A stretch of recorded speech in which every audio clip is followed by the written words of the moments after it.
goodness, I have a account just to stare at chat and say hi, and I'm pretty sure I just saw a commercial for Eric Andre selling Opera, the operating system or browser.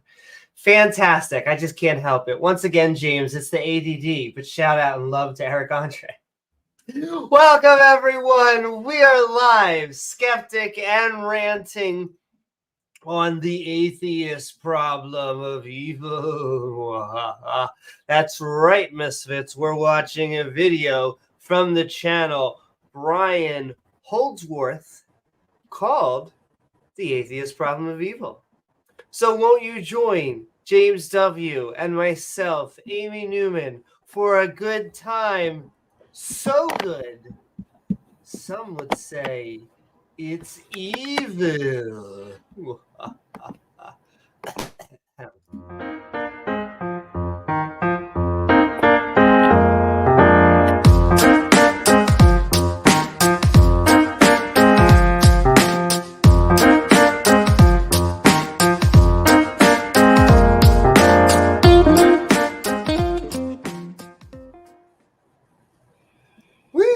Amy is now right. Walker, Texas Ranger. I will say that if my guns go off, it's just because I like you.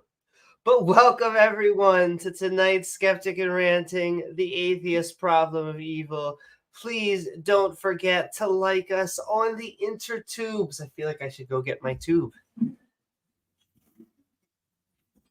Means I have Bahamut ready. And that's obvious because you worship Bahamut, but oh my goodness. They're so far away that the joke almost isn't worth it, and yet I love it so much, James. I need my inner tubes.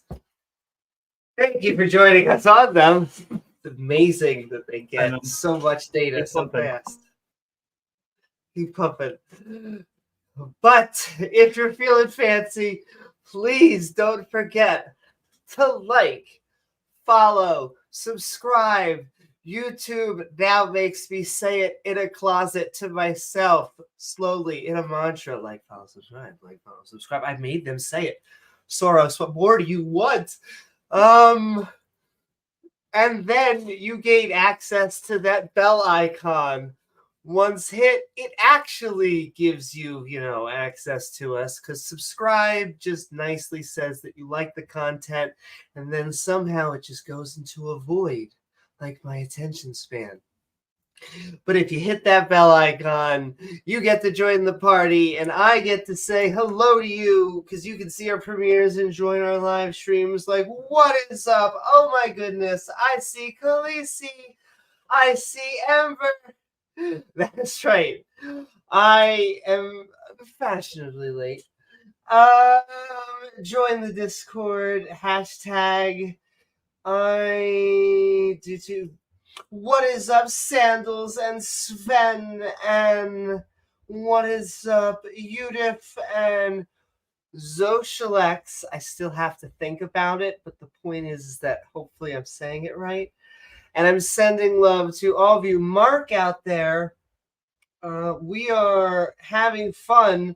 We are asking the question, the atheist problem of evil, which he only kind of gets to in his video. It's not really quite an equivalent of the theist problem of evil that we seem to ask them, but that's okay. It makes our brains think. What's up, Maya? I know it has been, and like I told James, I apologize to him and all of you.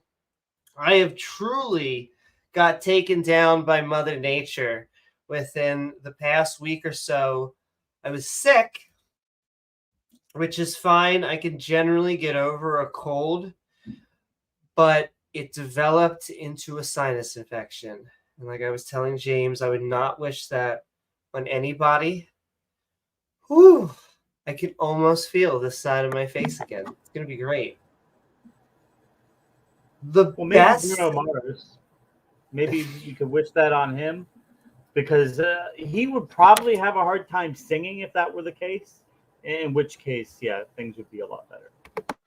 Well, it is. It is much harder to sing when your sinuses are womp, womp, womp, womp.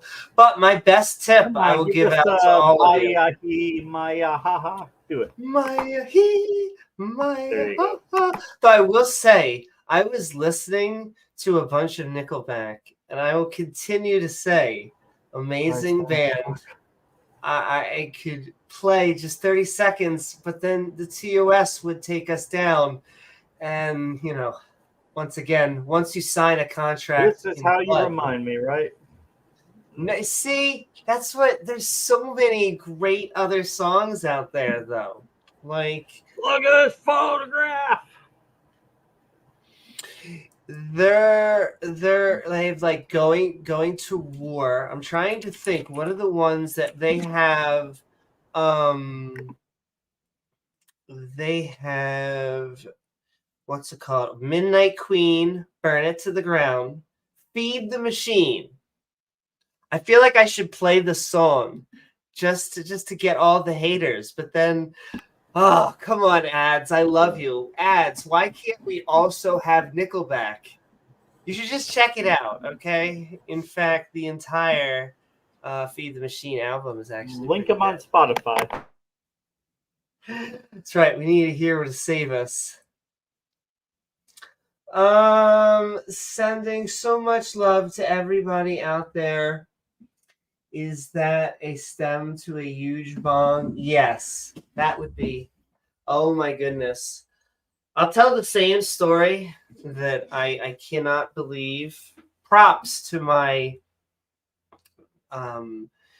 videography teacher when I handed in my project for nonlinear editing, which is a fancy way of saying just, doing film editing. I did how to smoke a something, and I handed in a pot video. I don't think that I would do that nowadays. As risque and as much as a lip ring as I had, that was maybe a bimbo moment. But I got a decent grade on it. Woo! I like film editing. Film editing is actually a lot of fun. What was the title of the paper? It was, the project was how to grind and I believe smoke stuff. And I made it very vague. I didn't put pot. And our state was getting very close to legalization. It was on the cusp. But I think even then. You could have done a paper about how to suck a dick. That's meant for men. Only men. Only men can suck dick. Yeah. Yes. A woman. That's right. I didn't say job. I didn't say no oral sex. I just said women can't do it. It is amazing that they still have fan bases. People like Jesse Lee Peterson who get caught doing the most homoerotic things. And, half of their shtick was just being anti-gay. And yet, let's just say missionary was not the position that they were in, nor what they were doing. This is just normal Christian counseling. Hey, That's man, right. Lower your shorts. Why are there no women in this Christian counseling?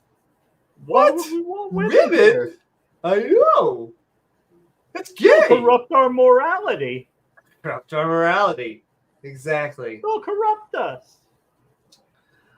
But I think the problem of evil is just a problem of why there is evil. Atheists just have a common way to phrase it to Abrahamic worldviews. That's good. What's up, Sven? And so it is what we're going to be talking about tonight, is the atheist problem of evil. I think that we should, as skeptics, atheists, agnostics, as human beings, we should be having some sort of answer to the problem of evil, but I think we all do have moral systems. I think sometimes the Abrahamic religions make it way harder than it has to be. I think that many of us are intuitively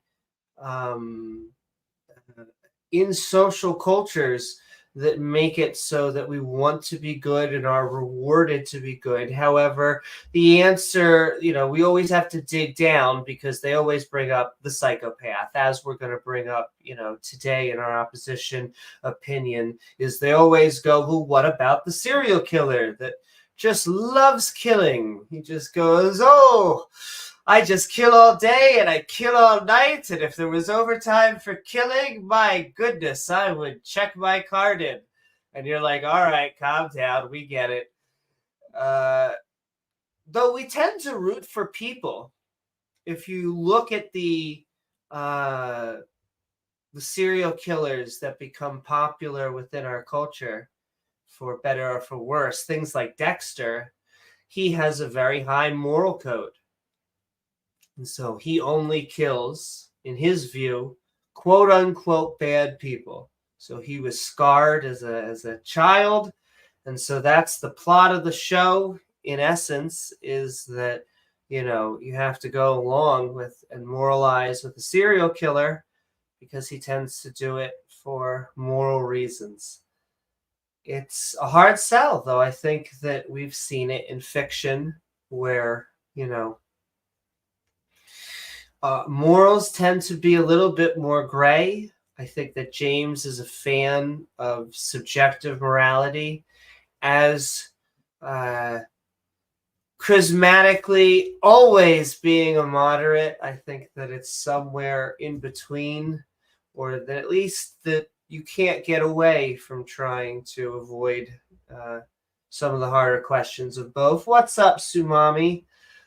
But I think these tend to work better on theists for the reason that they believe that it comes from a theot. It comes from a guy. And it's just very hard for me to understand the eternal guy, because subjective really means coming from a mind. And yet they want to claim objectivity from the mind. And that is just a square circle that I will never understand. They sell it very well. They sell it like this is the only thing that it can be. But I'm ranting at this point. Cue the title. What are your thoughts, James? Well, I'll give a talk after we do the Patreon. Okay. That's true. We're all going to have our little opening, but it is just, is it a problem of evil? Is it a evil problem of a problem of evil? What is up? God equals the square root of -1. Yeah, it is, these type of moral quandaries, I think, are the questions we should ask ourselves as we're becoming adults. We don't often come into the world maybe asking all of these questions, but I think that at least with my moral metrics, when it comes with empathy and kindness and fairness, you deal with these situations in real life and you go, wow, this person cut in front of me really felt bad. Maybe I shouldn't do that to other people. And I understand that everyone's not going to go through that mental process, whether that's the best mental process or not. It's just, I think that's how we build most of our government structures. The other thing that sending so much love is that I think that these structures have been developing for thousands of years. We had, I feel bad mentioning this at this time, but I'm going to say it anyway. We often get told we're in a Judeo-Christian society. Now, look, I won't say that Judaism and Christianity have not given us things within our culture, because it's affected us. It has given us a lot of art and music. I'll take those as the positives, especially from things in the past. But I will continue to point out that the first filibuster was happening around the time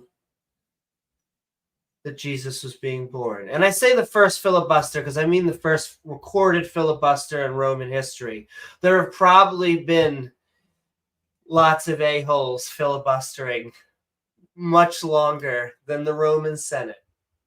But I guess what I'm trying to say is that we've been doing it for so long that it's hard to see that it has been built on the shoulders of giants, built on other minds that came before us.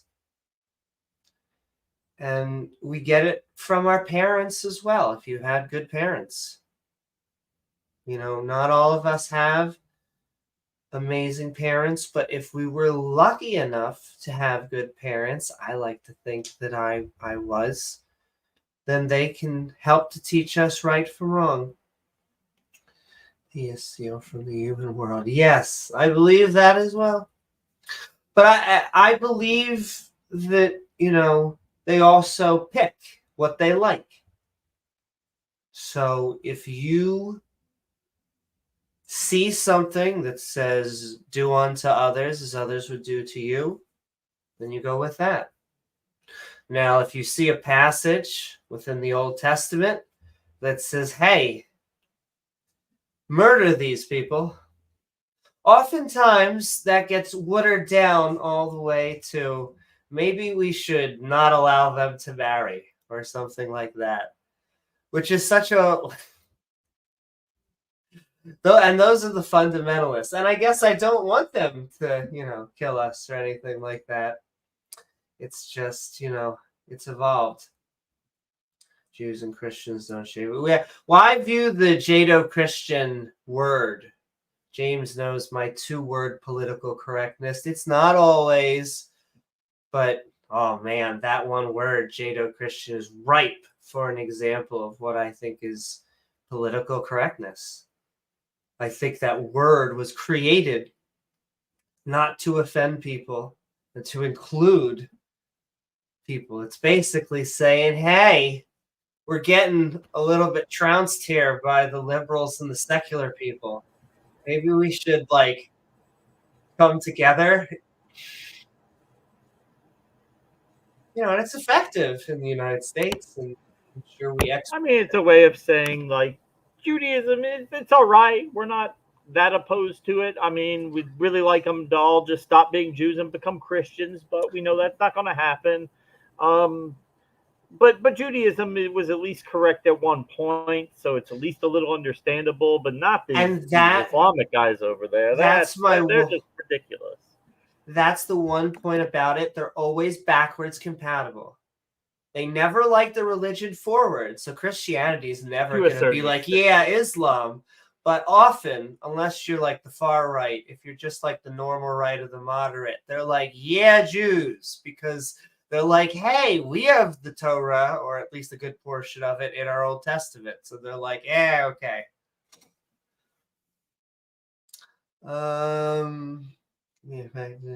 Yeah, times are weird right now. I am not happy because anti-Semitism, and I'm not going to call it Islamophobe. I've got to think of another word. Being really rude and an asshole to Muslim people and Jews at the same time. And we have to fight both of those impulses, ladies and gentlemen. As atheists, we need to understand, I hate to say that it's religion, but that they're humans. And we just need to be on team civilian. That is the only way. They've been fighting this war longer than I've been alive, longer than probably all of us have been alive. And so just need to keep on waiting out. And eventually, one of these generations, they're just going to get bored of it. They're going to be. And yes, call out the bigotry. I don't know if the tears in my eyes are from the sinus infection or from human emotions. Maybe a little. Oh, my goodness. Humans have a problem with controlling themselves. Evil's not a real thing, nor is it's crossed out by a heart. I can't see it. Nor is bad behavior specific to any What do you group. see And out there, frankly, Chris? I agree, Sumami. And what's up, Flum? And sending love, Chris. Bum bum bum bum bum. As I drop my pipe. I meant to make those sound effects. They probably sound great. Sending so much love out there because this isn't the end times. As much bad stuff as there is out there, I will continue to try and be a ray of sunshine in that good good times are not going to make the news. You are never going to see maybe the closest you'll get is stock market is doing good and gas prices low. But people are still feeling things hard in other directions, and there's always going to be turmoil. And yet we got to keep on pushing in the right direction. But I always hear, they always bring up, there's a war here, there's a war here, therefore it is the end of the world. Unfortunately, wars have been happening throughout history. Huge. Yes, we're all on the same side. We're all brothers and sisters. That's the other thing that tends to trigger. It sounds very hippie-ish. Hey, man, we're all just brothers and sisters. But we really are. Biologically, we all come from the same genetic tree. If Ken Hoven was here, he'd have a picture of an amoeba or a banana. I'd have Banana Man over here. Oh my goodness. James, can I have a threesome with those two people? Oh my. Only in the state of Maryland, I believe. Yes. I think it's illegal in every other state. Maybe South Dakota too. Oh my goodness. Not only could we have tremendous sexy time, but then once we're cuddling, we could go into like different ways that the geological column actually naturally separates. Just hey, through Ray. animals dying and different earthquakes. Hey, Ray, I want to play hide the banana too. That's right. We could definitely play hide the banana. But James, I'm not going to tell you which one of us we're hiding the banana in. That's the secret of the game. Oh, I've got a banana. Then you can play too. They really do come up with the dumbest apologetics, though. Another thing that comes up in this video, spoiler alert, he uses the word contingent. Like 2-3 years ago, James, it wasn't coming up on my radar. Wasn't a big word. That it's a time fancy I word had to for go to the chance. hospital. Or I fell not down. chance. I fell backwards, and there was a cucumber there, and it went in my butt. It was an accident. I don't know how that thing got in there. A big cucumber. I just want to say that one time I had to take my significant other possibly in, and I just very much wanted to beg her, like, if we go to the doctor, can I just come in with like ice on my skirt? Just right there. We won't have to say anything. We won't just but yes, contingent meaning dependent on. My brain is wandering because that's another word they Newman use. is sitting in the emergency room with a pack of ice on her penis. That's all I wanted. Just let me put it there and let their imagination run wild. What's up, Leophilius? And yes, a lot of what he brings up does not make sense in the question that he seems to ask, but that's kind of what we're used to. Well, you're saying I misused it? Contingent, as in something would be dependent on something else. So I'm trying to think how to use it properly. A cake is contingent on the flour and the eggs could have been otherwise? See, that's not how I understand contingent, but maybe that's how it is in physics, and I just didn't understand it right.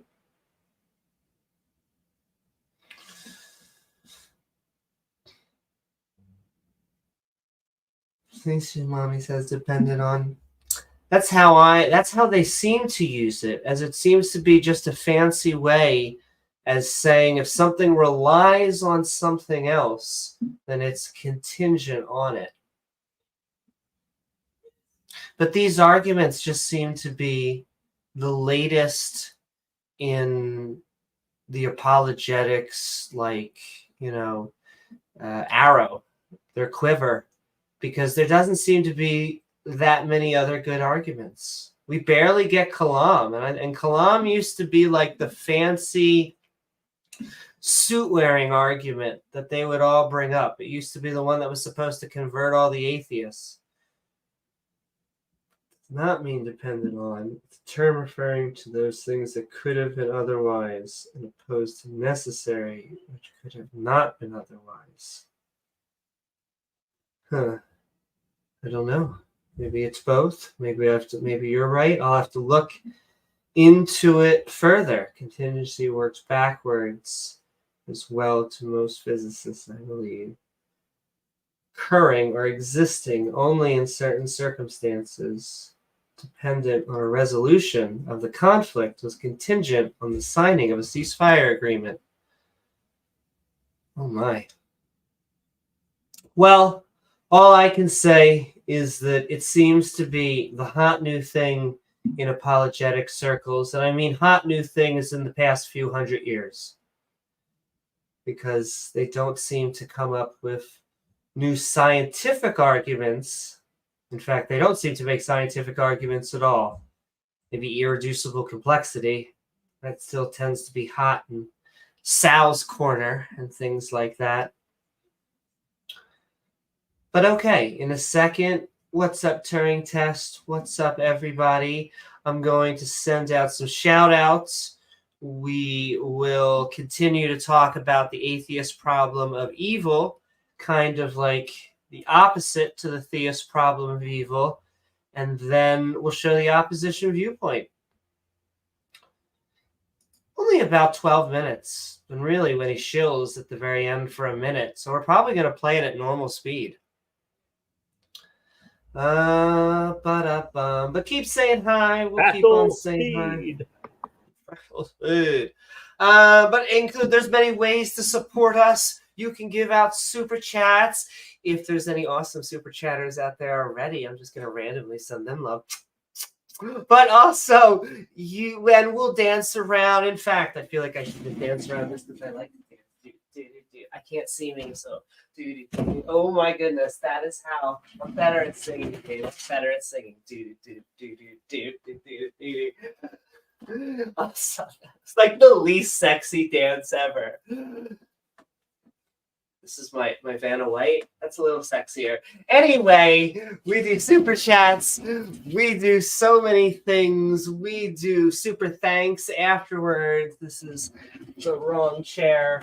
We do membership. You can join down below, sending love to all of our members.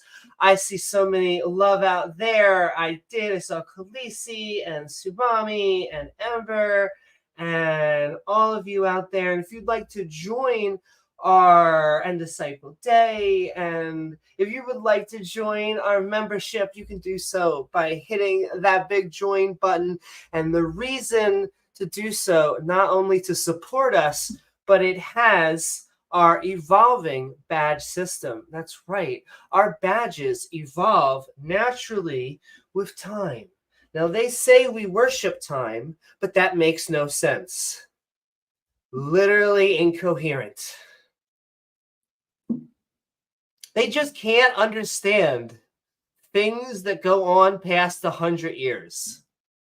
I'm being generous. I hope we all live to 100. I want us to live longer, but let's just talk in human time frames because they think some people live to like 900. 900, right? That's the oldest one. And they just say that like 969, the absolute oldest. Yes. couldn't make it to 1,000. What up? See, A bitch, right? I know. Oh my goodness. But then after they say that, you look at Moses or Noah coming in at 600 something, and you're like, well, of course. I mean, come on. Should be the average age at this point. And it makes no sense that it goes down because then it goes back up with medicine. And so because of God, puts us back down. Because of medicine, puts us back up. I know who I'm putting my chips on. Badges, right. You can sign up right down there. What's up, Leslie? We are not on the open mic right now, but we will be eventually. We just got to get through the opposition opinion, which may agree with you. We'll see. It's hard to tell because the theists never agree with each other. I shouldn't say never, but like rarely. And the most minute things that to us, like you guys arguing over the Trinity and stuff like that, it all just goes woo, woo, woo, woo, woo. Like, some people are into it. Some atheists can get into minutia because it's going down like fan fiction. But it's just so, some of the subjects that I see, like I love going on to things like either Dawa or Standing for Truth and stuff like that. But when it's a Christian versus a Christian, some of their debates, I go, I have no idea what they're talking about. Post-trib, pre-trib. I hope no one trims out. Are you transitioning? What's going on here? It's okay, James. Yes. Sending so much love. As well, you can join membership. You can also, the best way to support us, you can go to our Patreon at patreon.com/Amy Newman. I'm going to clickety-clack, post it in there. There we go. Oh my God, I got a badge at the bottom of my screen that said maximum shilling. Yes. And with that, we're going to send some love out to our supporters while we just talk about the atheist moral system that doesn't seem to exist because, well, atheism isn't a moral system. Atheism is just an answer to a single question, which is we don't believe a God exists. After that, we have to figure things out for ourselves. Anyway, sending so much love to Dale Pastel. Thank you so much, love, Dale. Reminding us we're looking for empirical evidence.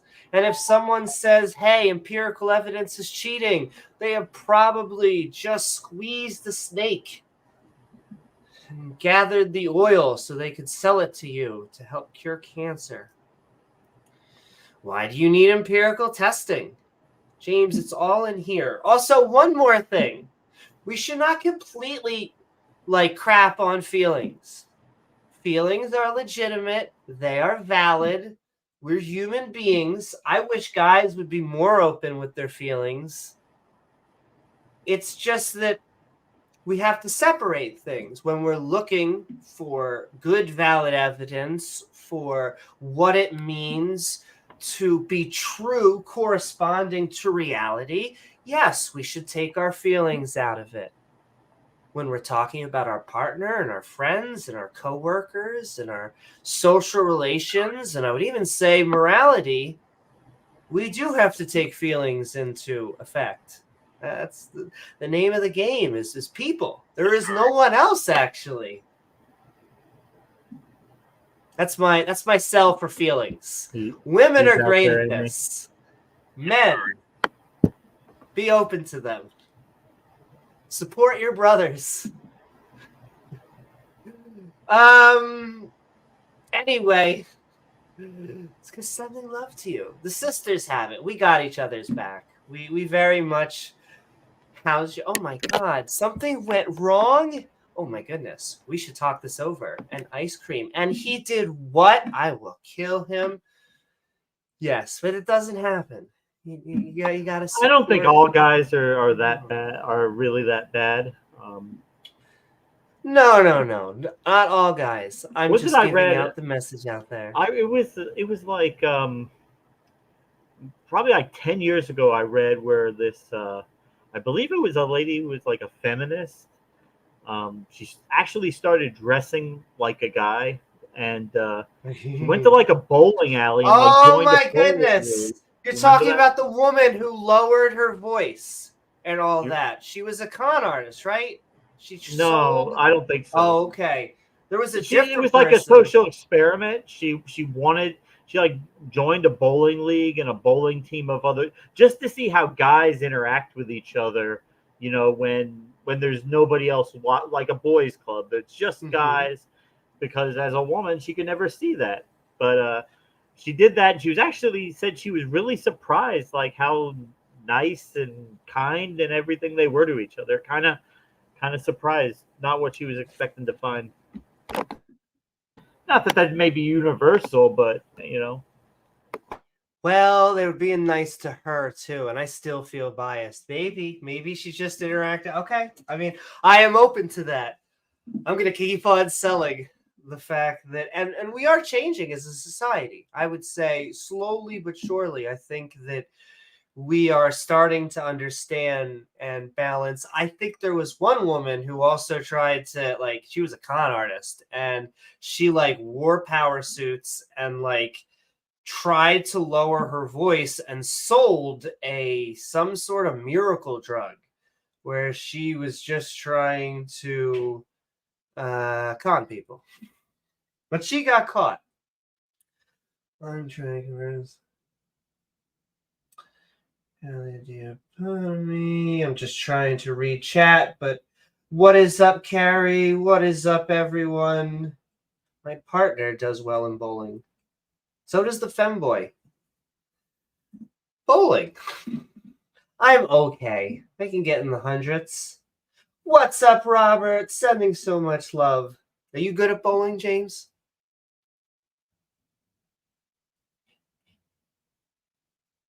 Well, Not particularly. Just okay. So you're more like average. me. Yeah. That's Once okay. in a while, I'll bowl a good game, but it's probably just luck more than anything else. Okay, that still sounds like me.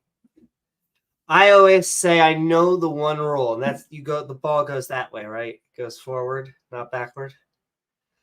As long as I'm doing that, I am doing good. Sending so much love to Chris Disciple. Chris has sent us so much love. We're sending him so much love. That's true that we could have theists in the skeptic and ranting community. Doesn't matter if you're Christian, Jewish, Muslim. The point is, are you doubting your beliefs in some way? It doesn't have to mean doubting everything. We don't have to be anarchists. Can we know anything at all? Yes, sir. This is Wendy's. Do you want a number 3 or a number 2? What is a number 3? Sir, it's actually $5.55, and we can give you barbecue sauce. It's fine. I mean, now it would be like $17.23. I know, James. Yeah. It's not a 5 for $5 anymore. I went to KFC not too long ago, and I was like, you guys have $5 fill-ups, right? And the laughter I got, they weren't laughing at me, but it's what I felt on the inside when she said no. Yeah, times are changing. But that's okay. We're sending love to everyone out there. The reason, like, the shock is, like from when we were kids, like, I remember being a kid, and you would go to, from the time I was a kid up until about, like, maybe 2 years ago, 3 years ago, you could go to any fast food for $7, $8. You'd be fine. There was really, you know, you could eat like a fucking king for $8. And now all of a sudden that, just in a few years, that completely changed. And listen, I'm not hating on Domino's. They still have great prices. But I noticed that slow gradual. It was like either $4.99, $5.99, and $6.99. Now we're up to $7.99 deals. Now I'm just saying, it keeps on. There is a notoriously cheap Chinese buffet restaurant around here that is not the best, but it was always notorious for being cheap. Like I'm talking like dinner like $11, and like lunch was like $8. You're telling me it's the Waffle House of Chinese food. Basically, okay. Yeah. The other day, like, went there just for a quick lunch because it's in the same plaza where I work, and it's like $18. I'm like, really? Because I wouldn't have come here for $18. You come here because hey, it's $10, $11. Hey, now it's like almost double in just a couple of years. It's like, and it's not worth that for what they have. It's not worth that. But Yeah, see, that's why I used to like going into these places. I could go into a Waffle House for $10 and be a queen. It's a good time. You want your hash brown smothered and covered with gravy, onions, Bacon, sausage, whatever this meat is over here. I want it all. For an extra $5, the cook will come on your order. You look like you would enjoy that. So I would say a Waffle House. I feel like that's mandatory, but yes. Smother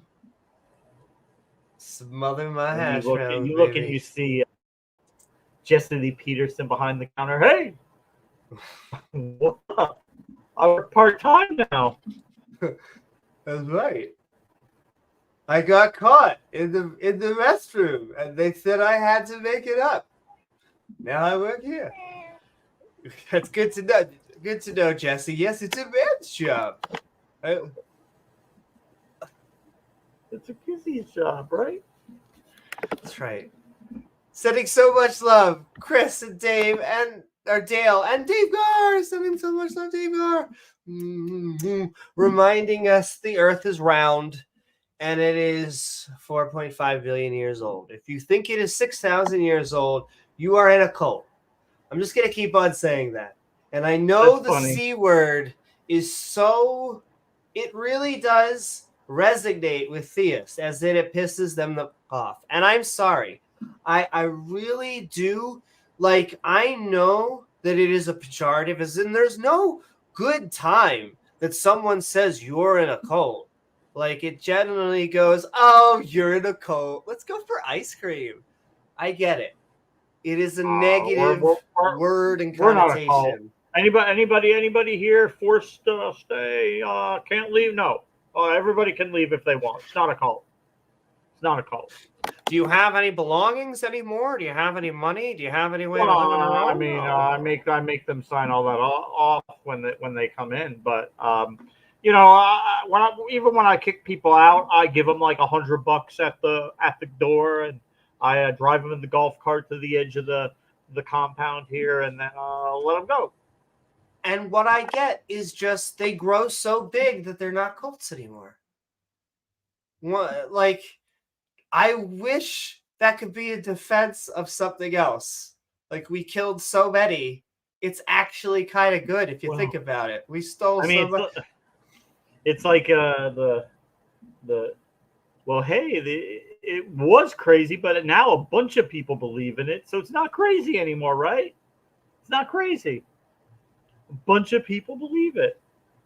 We can't all be crazy, right? Well, yeah.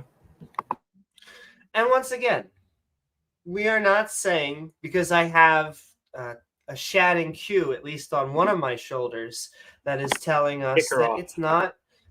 No, I would never kick shit. That it's not a mental illness.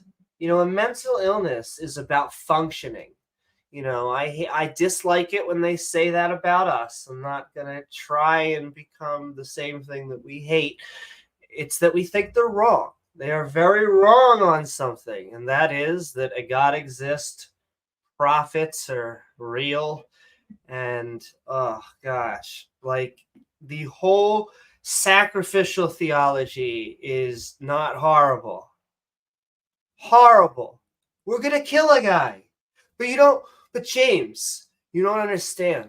It's not that we're gonna kill a guy. It's like this guy is like super nice.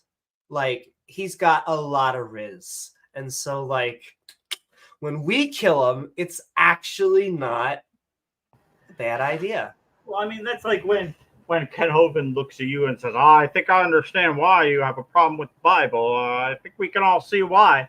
It's like, come on, Kent. Like, even nobody follows that book 100%, Kent. There are things in it that you read and you don't follow, and you're still a Christian, right? Because you believe you have Jesus as your scapegoat, so it's okay. I can fuck up once in a while. I don't have to follow it all because Jesus is my savior. He's my scapegoat. He paid the penalty for me. So if Amy really thought this God existed and she really, thought that, well, sure, she could be a Christian. She could have your form of Christianity and keep living her life and use Jesus as a scapegoat, right? No difference, really. Yeah, exactly. What they seem to sell is no. You guys don't understand. It's not that, of course we killed a guy. You got to kill a guy. But like we only did it once. And so if you think about it, it's a great value. Like if we were to go to Walmart and we wanted sacrifices, this is what we'd want on our aisle.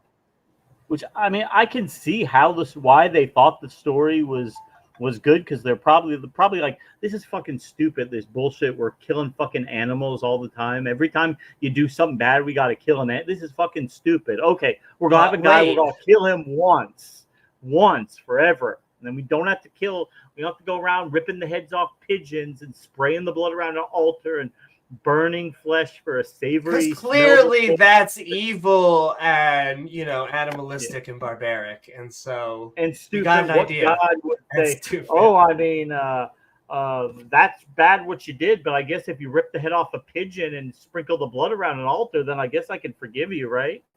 No. But yeah, we're just gonna torture a guy who really didn't deserve it, and then kill a guy who really didn't deserve it, and then basically all of our sins are gone. I mean, this makes so much sense, James. Why didn't we think of this before? There's not enough narcotics in the world to make you come up with that as a rational plan. Well, there you go. There you go. It's so irrational and so silly to us. It could have to come from a God, right?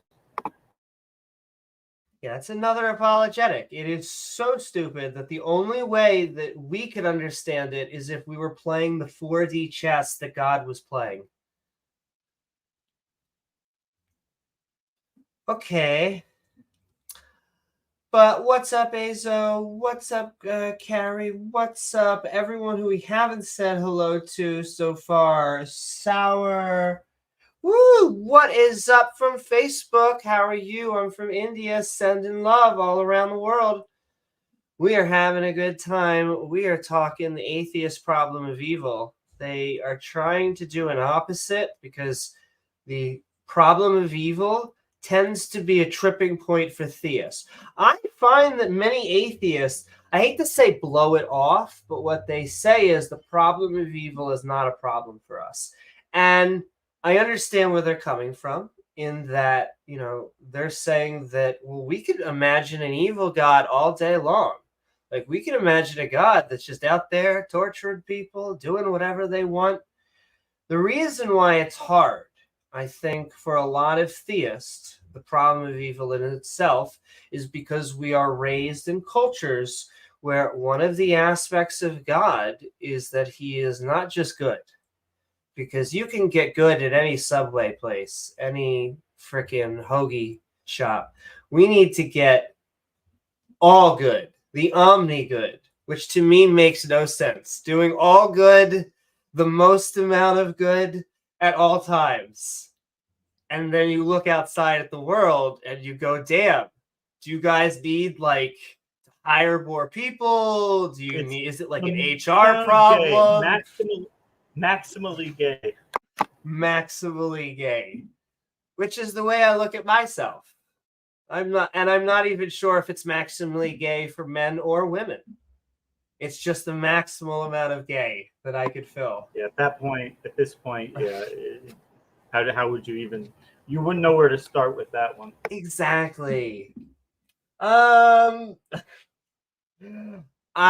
guess in a second we're gonna go. We have two more. We're gonna watch the opposition viewpoint where he, mostly rambles on like we are here. But sending so much love. Keep on sending love. We'll send love out there. Also sending so much to Regis, reminding us, yes, and we have to plan it because we do have a skeptic Bible study. I will continue to say this is Bahamut. This is supposed to be our Lord and Savior. I actually saw KJV in Discord the other day. It is crazy. It's like 2023 is happening all over again. Oh, we dated our content. That's okay. Sending love in the future. But yes, we worship Bahamut. Very specifically this Bahamut because he's What about very Goldie? Have you seen him lately? Seen who? Goldie? Goldie? No. I saw the Truth Thinker guy who, it was like some people from that one channel. One of the mods must have unbanned a bunch of people, and a bunch came back. Woo! Sending so much love. It's like the opposite. I know he would say, like, we don't have to thank him, but I can't help it. Sending so much love, Disciple Day, and I'm sending so much love. Look at that. God equals the square root of -1. Flum, Hill Hugger, Vesta, Gestury, Lord of Fools. Thank you so very much for joining up with us. We are part of the Skeptic and Ranting community. I saw Azo saying I'm a survivor and I'm a survivor just came on in the back of my head, which is one of the top karaoke songs out there. I don't know the lyrics well enough. I'd butcher them, but I know it well enough, the beat, to do it on karaoke drunk. So you should all do that. Sending so much love to Regis, and finally sending so much love to Ian Davenport, reminding us that we have not only ways for you to support us, but the apologetics that we hear is just mind-numbing. We like doing it actually because it's like building an antidote for silliness. The first time you come across Kalam or the Watchmaker or the problem of evil. Once again, the problem of evil. The problem of evil is a valid question. It's something I think atheists should think more about. However, it tends to also really get at the noggin, at the hearts of theists. Because if this God is all good, I'm just saying, the results are not an A+. There's a lot of good in the world, okay? I see it all day long. I was raised in a good family. It's not the word blessed. I've been very lucky. And yet, that doesn't mean that there are not terrible, horrible things going on. And so it's kind of like this weird, looks like kind of a universe that's just random. Just chance. I mean, it's like that episodes of Cops where they, get called to a domestic dispute in a trailer park with, two meth heads, boyfriend and girlfriend about to kill each other. And they walk in the trailer, and it says like "blessed" on the wall, like that meme, like "blessed, live, laugh, love." Like, oh. How are you today? Also blessed. Thank you. Blessed. Yeah, we all are, James, in our own way. Except for that couple. No sending love to that couple. Sending love to Azo, and this is why I'll keep on saying I only shill for one drug. Actually, I only shill for one section of drugs, and that is psychedelics, because marijuana is the lowest form. It's not an upper, it's not a downer. It is actually a very low-level psychedelic, and so those, because most of those drugs can't kill you. Mushrooms can't even kill you. Now, if you eat a poisonous mushroom by accident, that will kill you. I can't imagine what would do if you take too much acid. I would just say don't do that. I don't know if it'll kill you, but the warning is don't. Always practice safe drugs, kids and adults. Well, I would say I think the whole drug thing, the prohibition thing, is pretty dumb. But because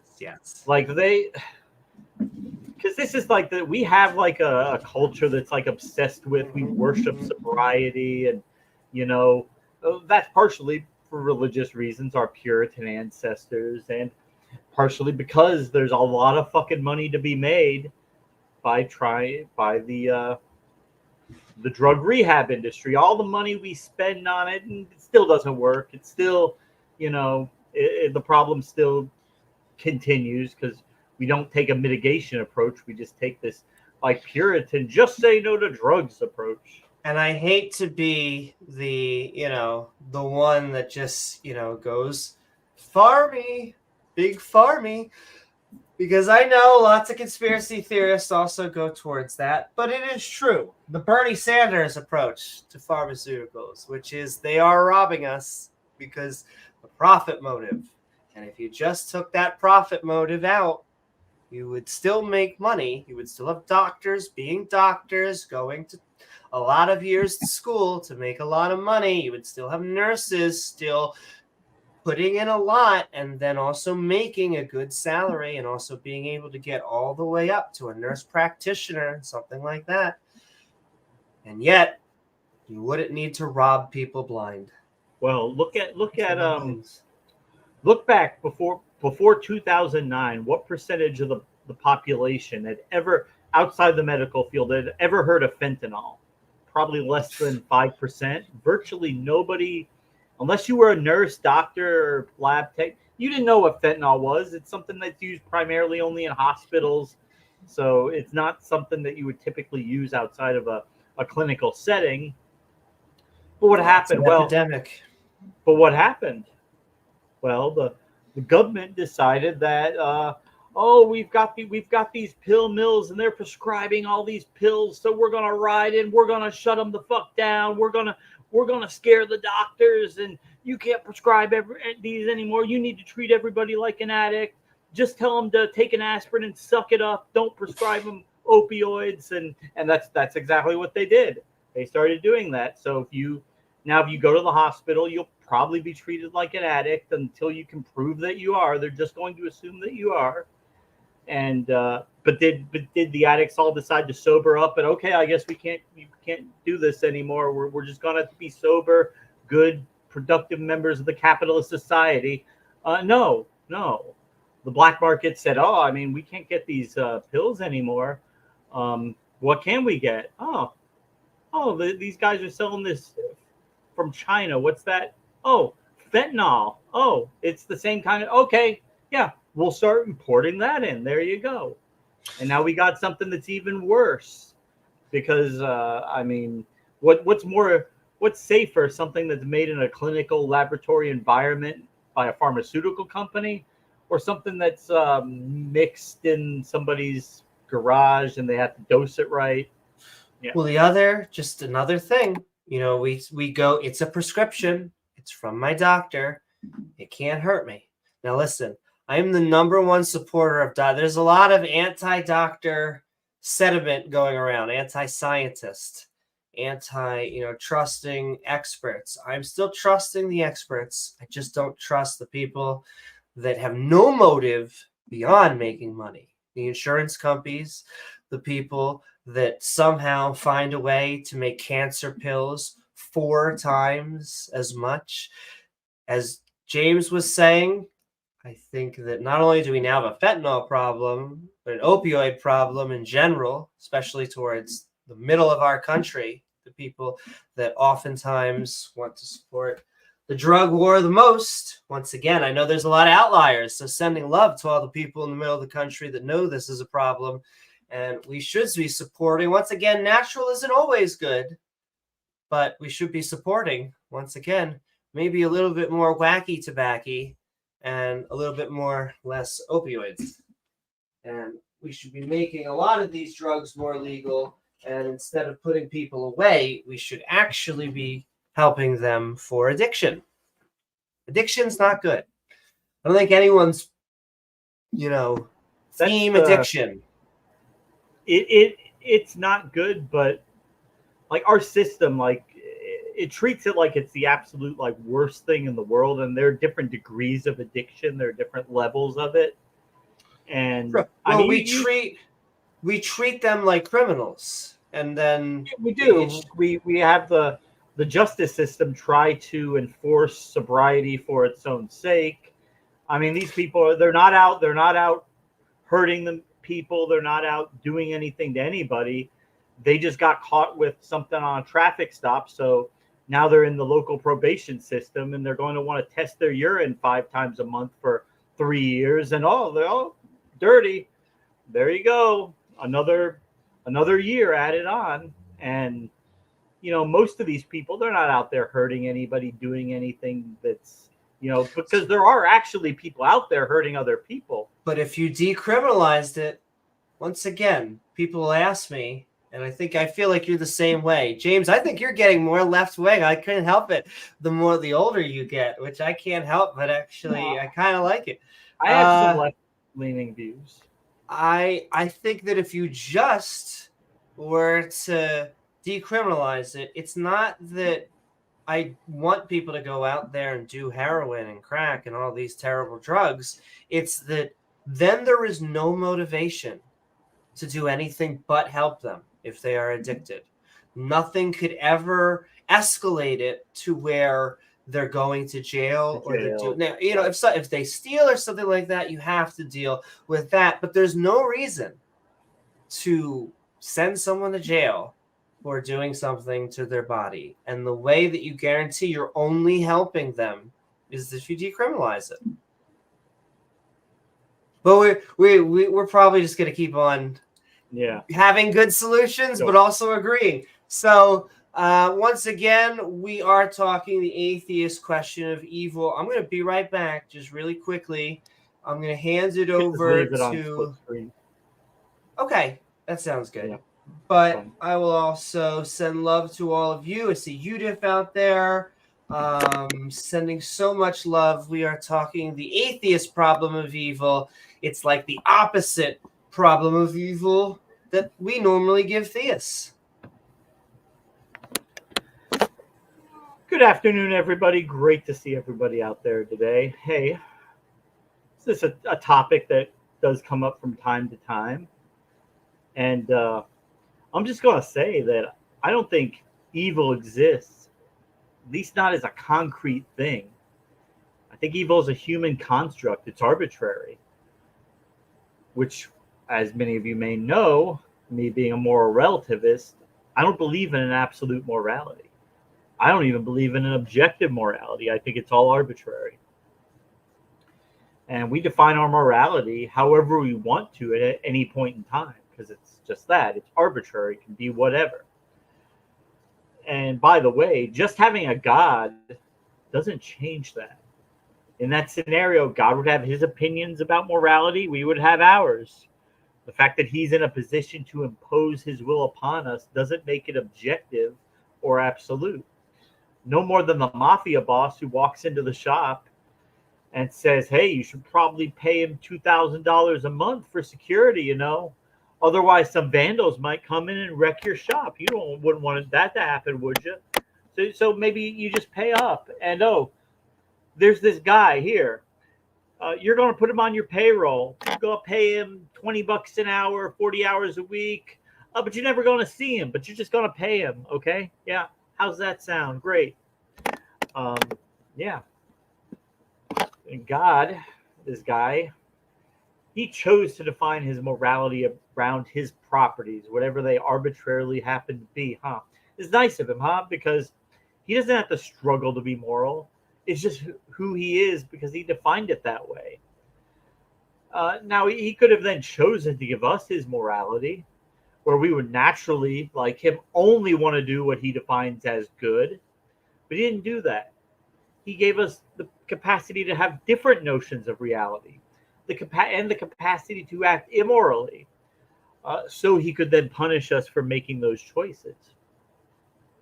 He gives us the free will to make other choices and then uses that as a basis to condemn us, as he watches us all the time.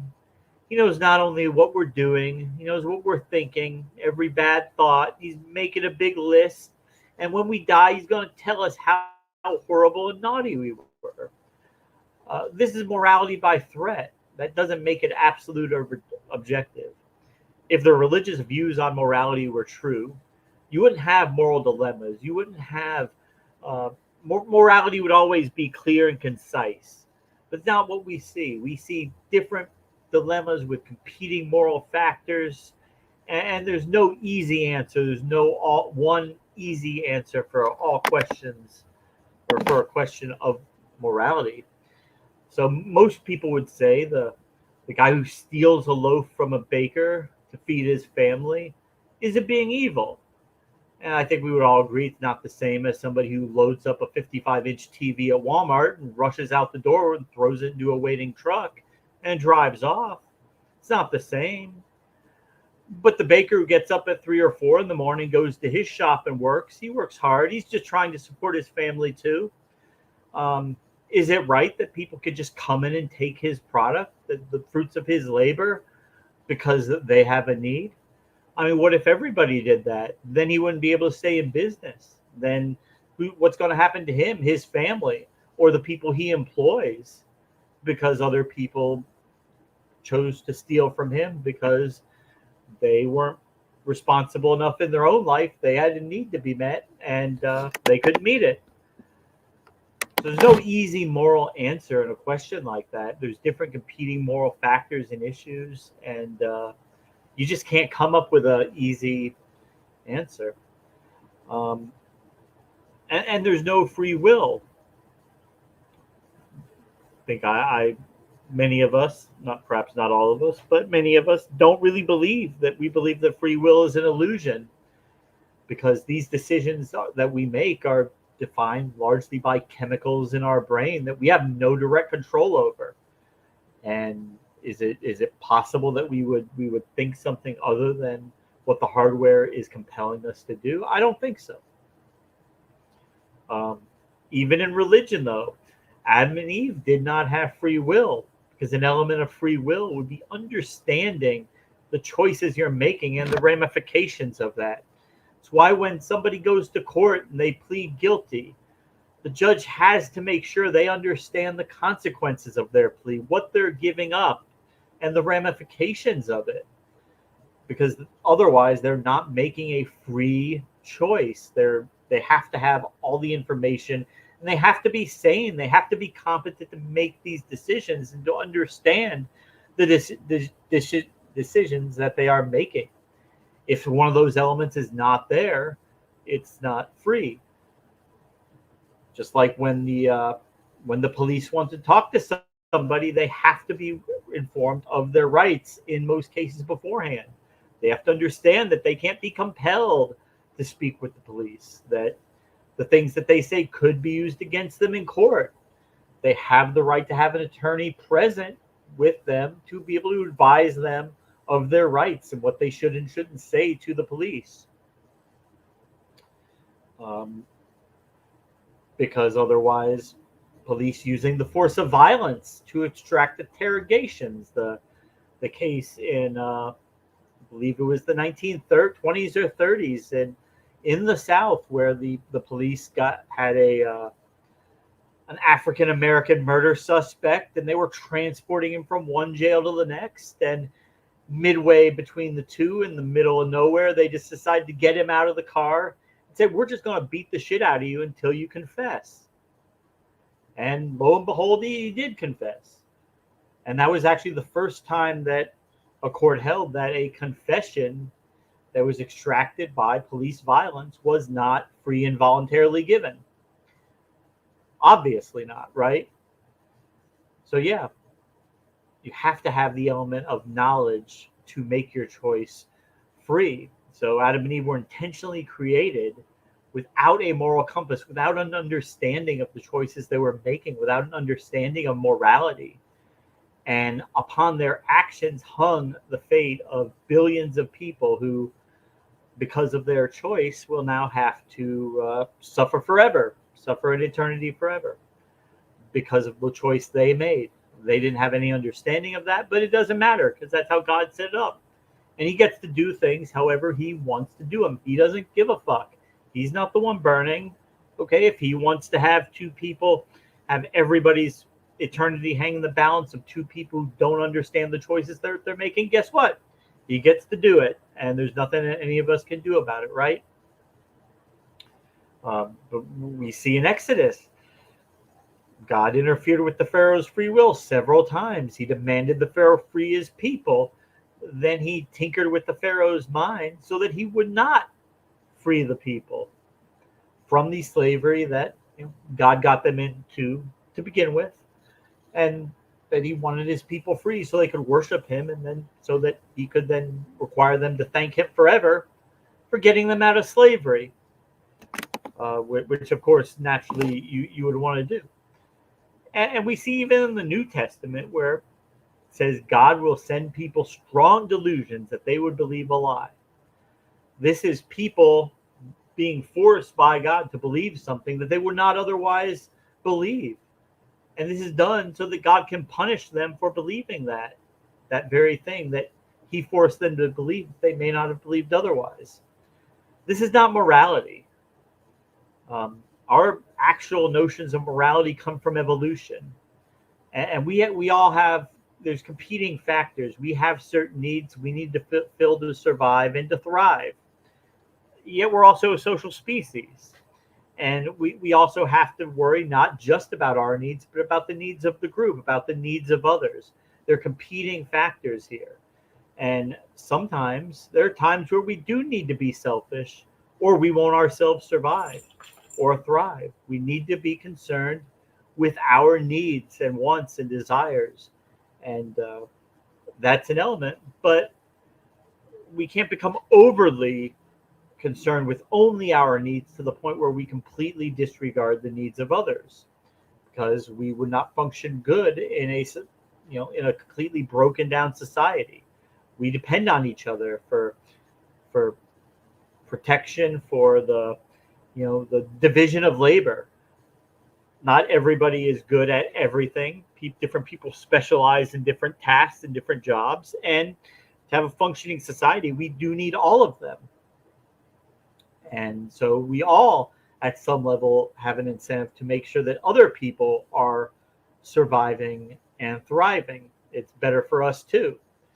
But these needs can sometimes get unbalanced. People can only think of their personal needs at any given time, and that's where we begin to say something is evil, where someone is only focused on their personal wants and needs to the detriment of others.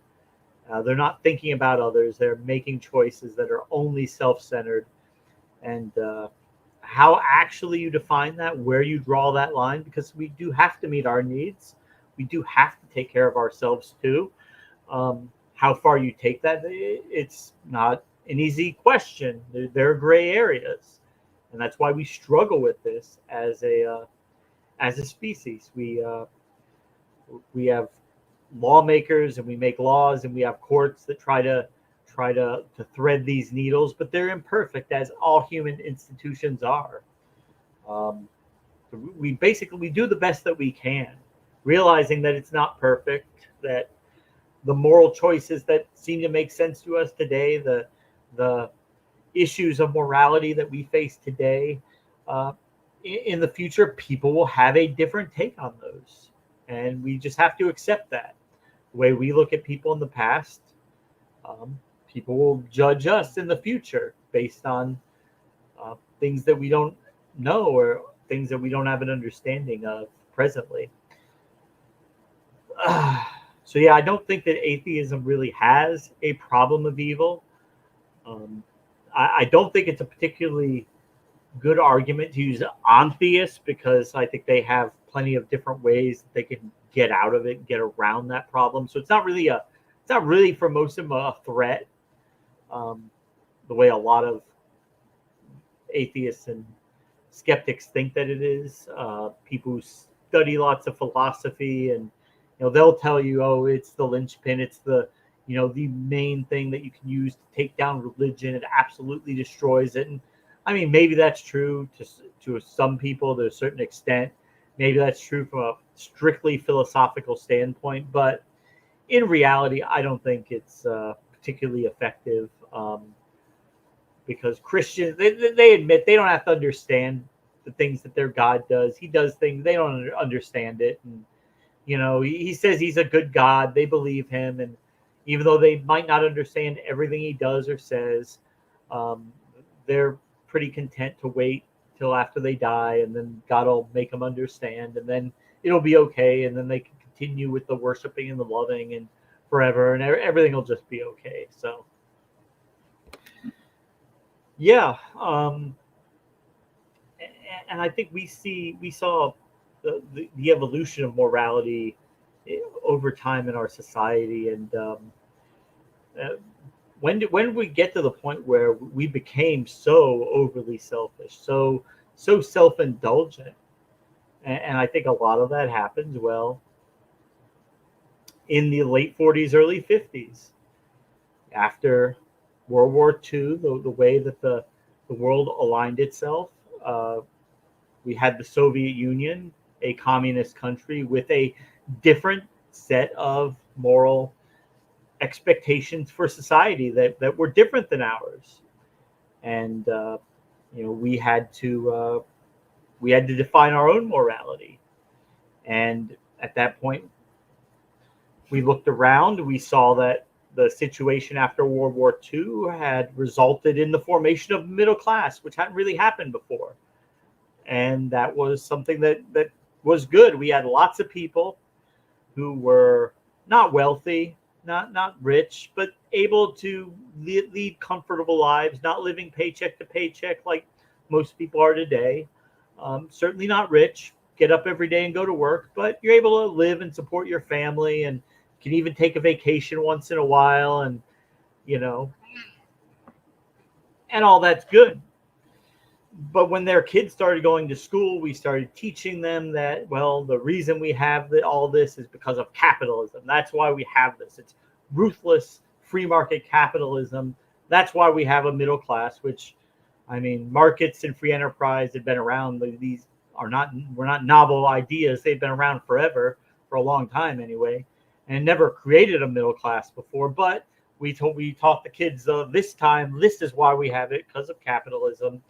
We started forcing them to read Ayn Rand's books, and which extol the virtue of selfishness and only thinking primarily about yourself and your own personal needs, and that society would just be better if we only focused on our needs. That's it. Only our needs.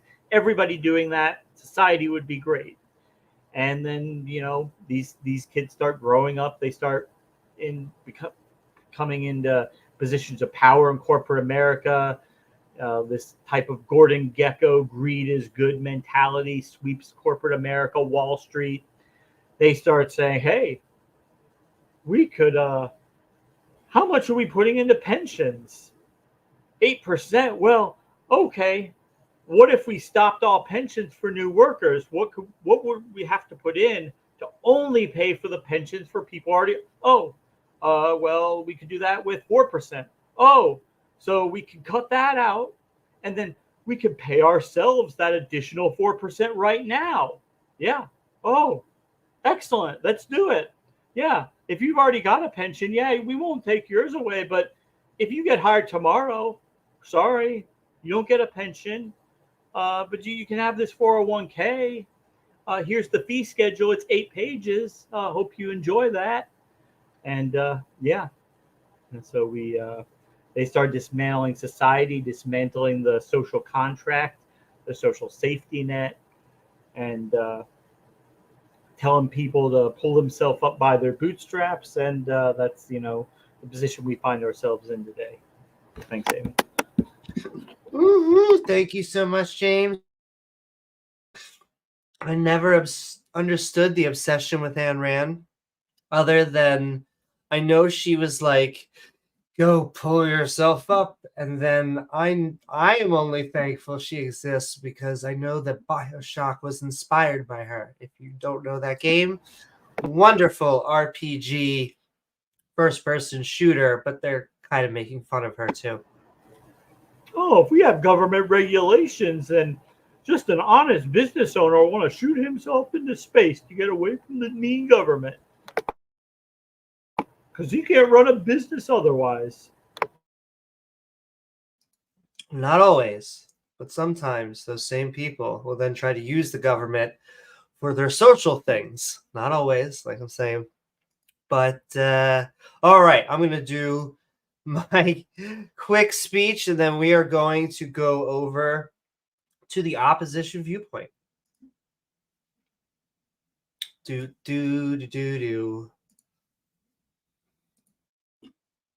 What is up, everyone? It is true. What is true? Taco Tuesday. The atheist problem of evil. Because we normally give theists this question. When we look around, then ask how a god could have a universe with this much evil. But that does leave us with a quandary, because atheism only answers one question. That is, do we believe, are we convinced that a God exists? The answer being no. Though we can't really pull worldviews from that, which will make a coherent moral system. Thus, we're left looking elsewhere. We as atheists have to search for what does it mean to be moral. Many argue between objective and subjective morality. For me, it's about the situation. I believe that whatever we call it, there are things that we can talk about for a moral framework. Metrics we can measure, like kindness, empathy, and fairness. And that there is a good reason why altruistic behavior evolves in social creatures, the word that triggers them. Yes, zero-sum games, or games where there are winners and losers, happen. But oftentimes, we have to cooperate in our society to get what we want. We have to work together, sharing our resources or putting our lives on the line for others. We see this not just in humans, but other social species like dolphins, elephants, and even bees. I like bees. They really do help so much of the world's pollination. I'm sorry, you like these? I also like these. Both of these things are true. So the atheist problem of evil, well, the better question is us coming together and figuring out what is good or bad for society. It's true. There's always going to be some psychopath that breaks the rules and goes around killing because some demon told them to. Orange man bad. Or because it's Monday. Or because they like killing people with purple ties. That doesn't mean that we give up all the moral work that we have gained as a species in the past 100 to 200,000 years as humans. Finally, you don't want a moral system from fiat or divine command. A subjective being that is a mind, but somehow is eternal. To me, this is the worst of both worlds, because now what's good or bad can change on a whim. Their whim. If they say killing is good, it's good. If they say killing is bad, it's bad. That seems so, well, arbitrary. Thus putting us back at square one? Instead, let's come together, the subjective beings, and talk objectively about how we can have a better moral system, one day at a time. Thank you. And then with religion, we have the people, they fly the planes into the building for God. How many years ago? 20 some years ago, Bill Maher got kicked off of network television for calling the terrorists not cowards.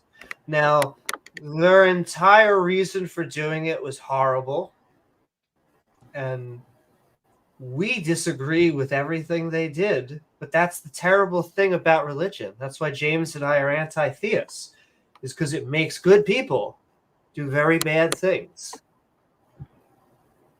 They thought they were doing good. That's how twisted religion can be. Now, I get it.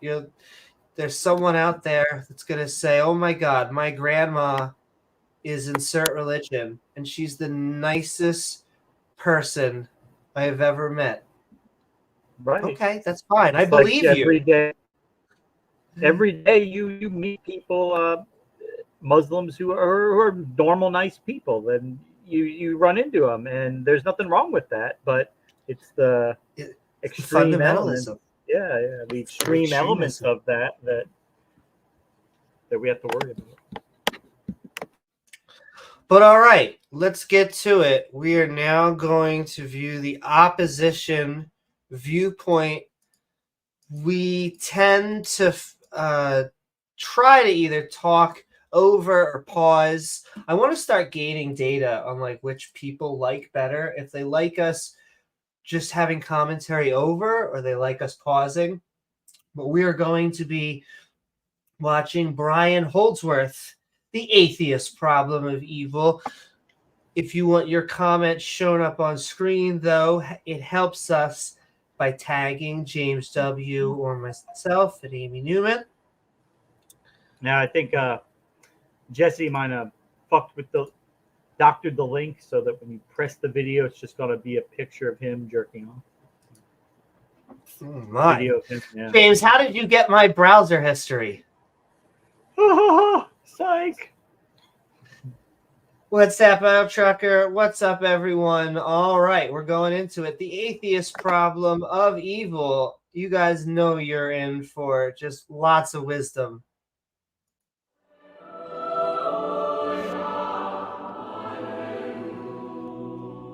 Because this video is about evil, I'm going to share.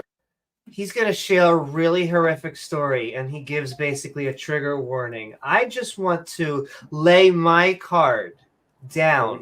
Like if we're playing Yu-Gi-Oh, Magic the Gathering, or poker, this is my first card down.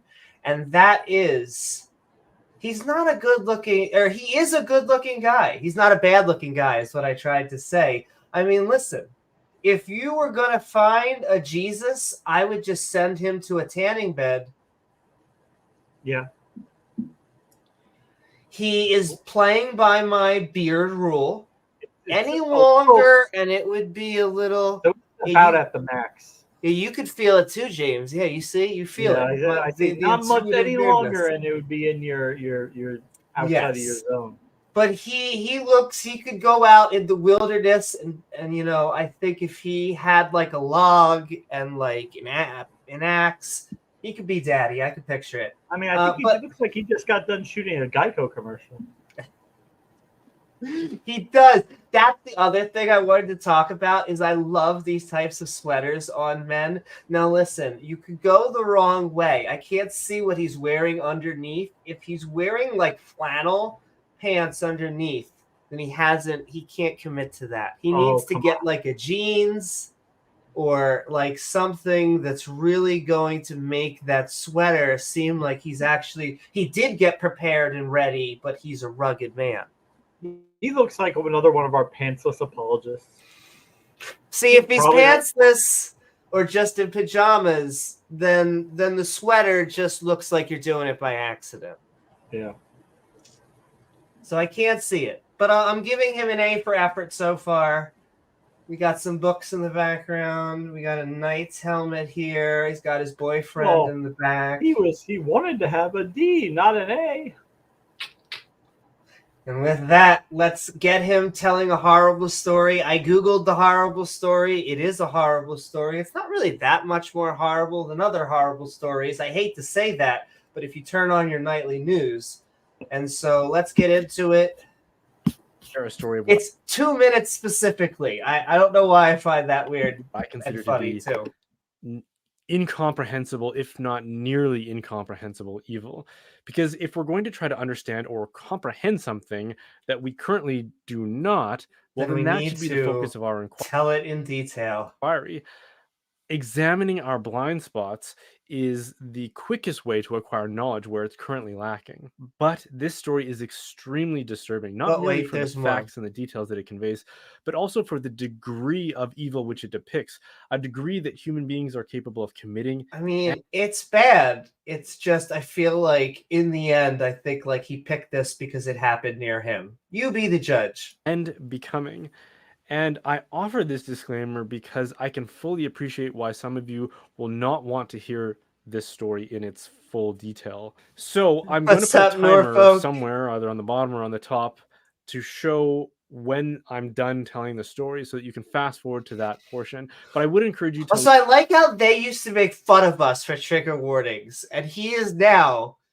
This is as much as like a built-in trigger warning as I've ever seen any of our other apologists do. Listen to the rest of the video because you don't have to hear all of the gory details. I'm starting to do those on the discussion that ensues on Christian channels. Okay, so we'll start the timer before you talk about the age of it. This is a true story, and it's currently in the news. If you want to search more about it, I just love it though. Just a timer to a terrible story. This is how long it's going to take me to tell you something. No. What else can happen in that length of time?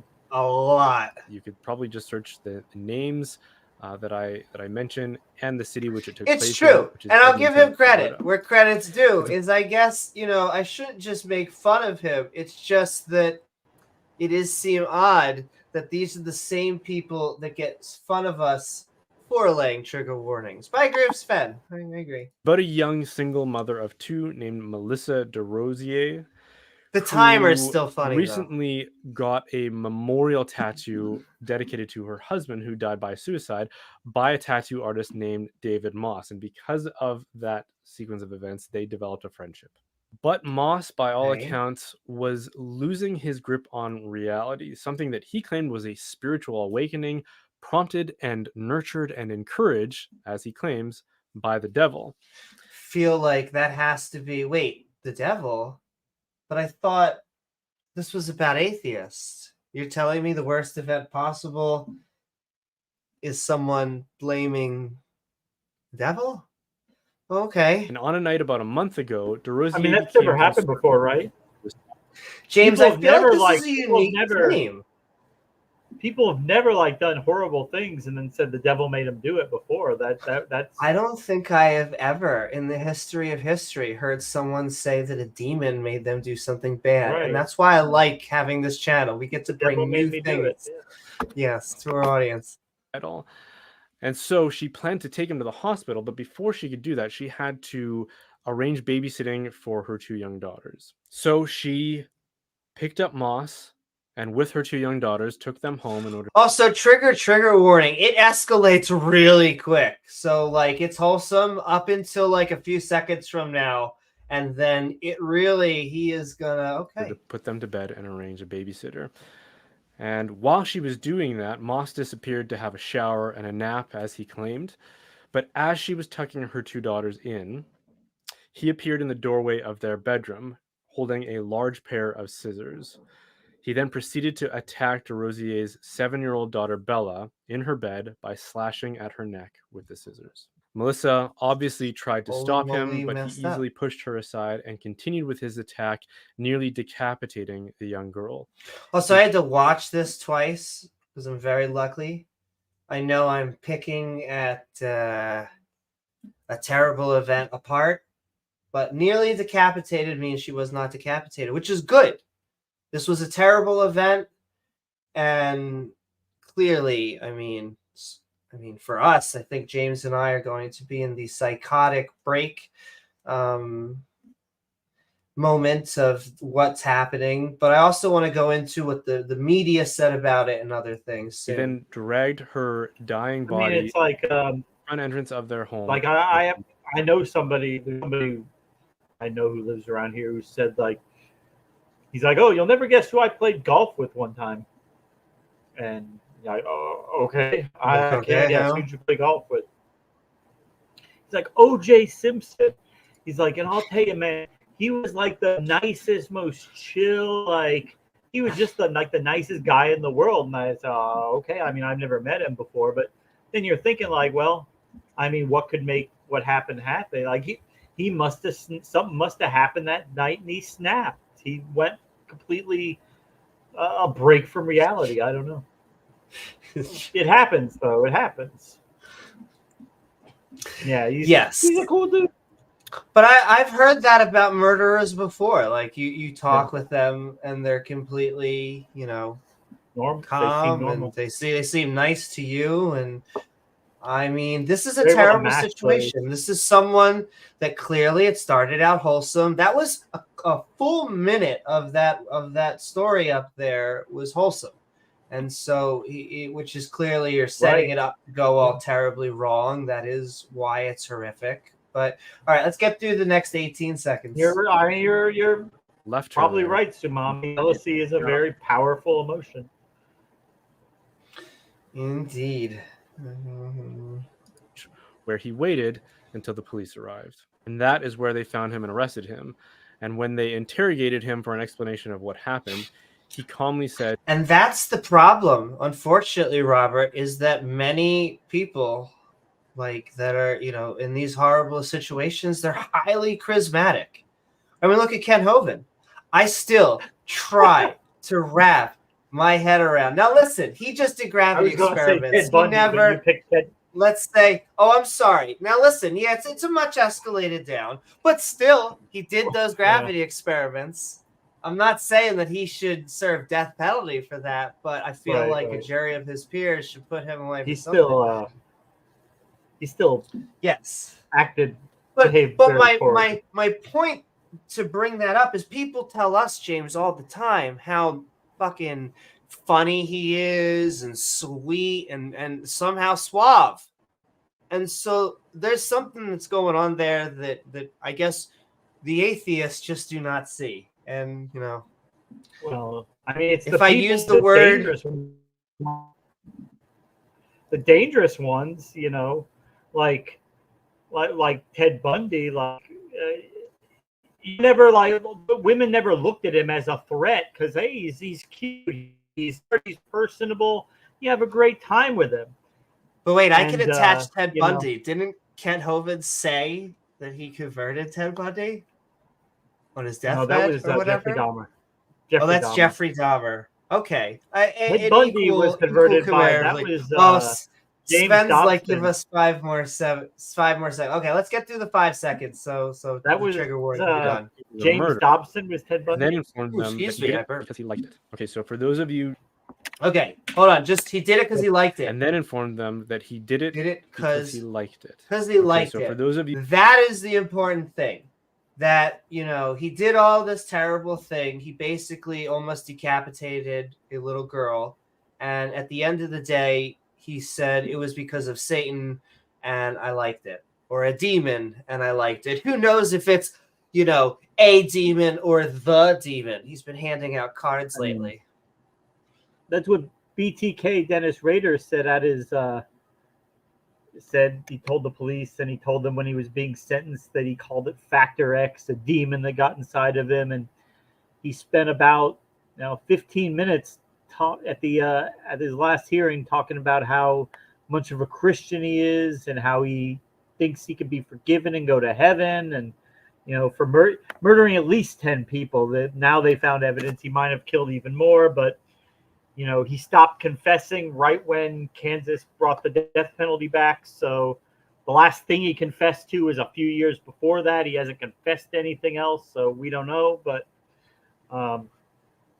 it's like maybe not a get out of jail free card, although it has been shown that they look more favorable to you when you're coming up for resentencing and things like that. But it's a get out of whatever you did wrong card, because you can find solace.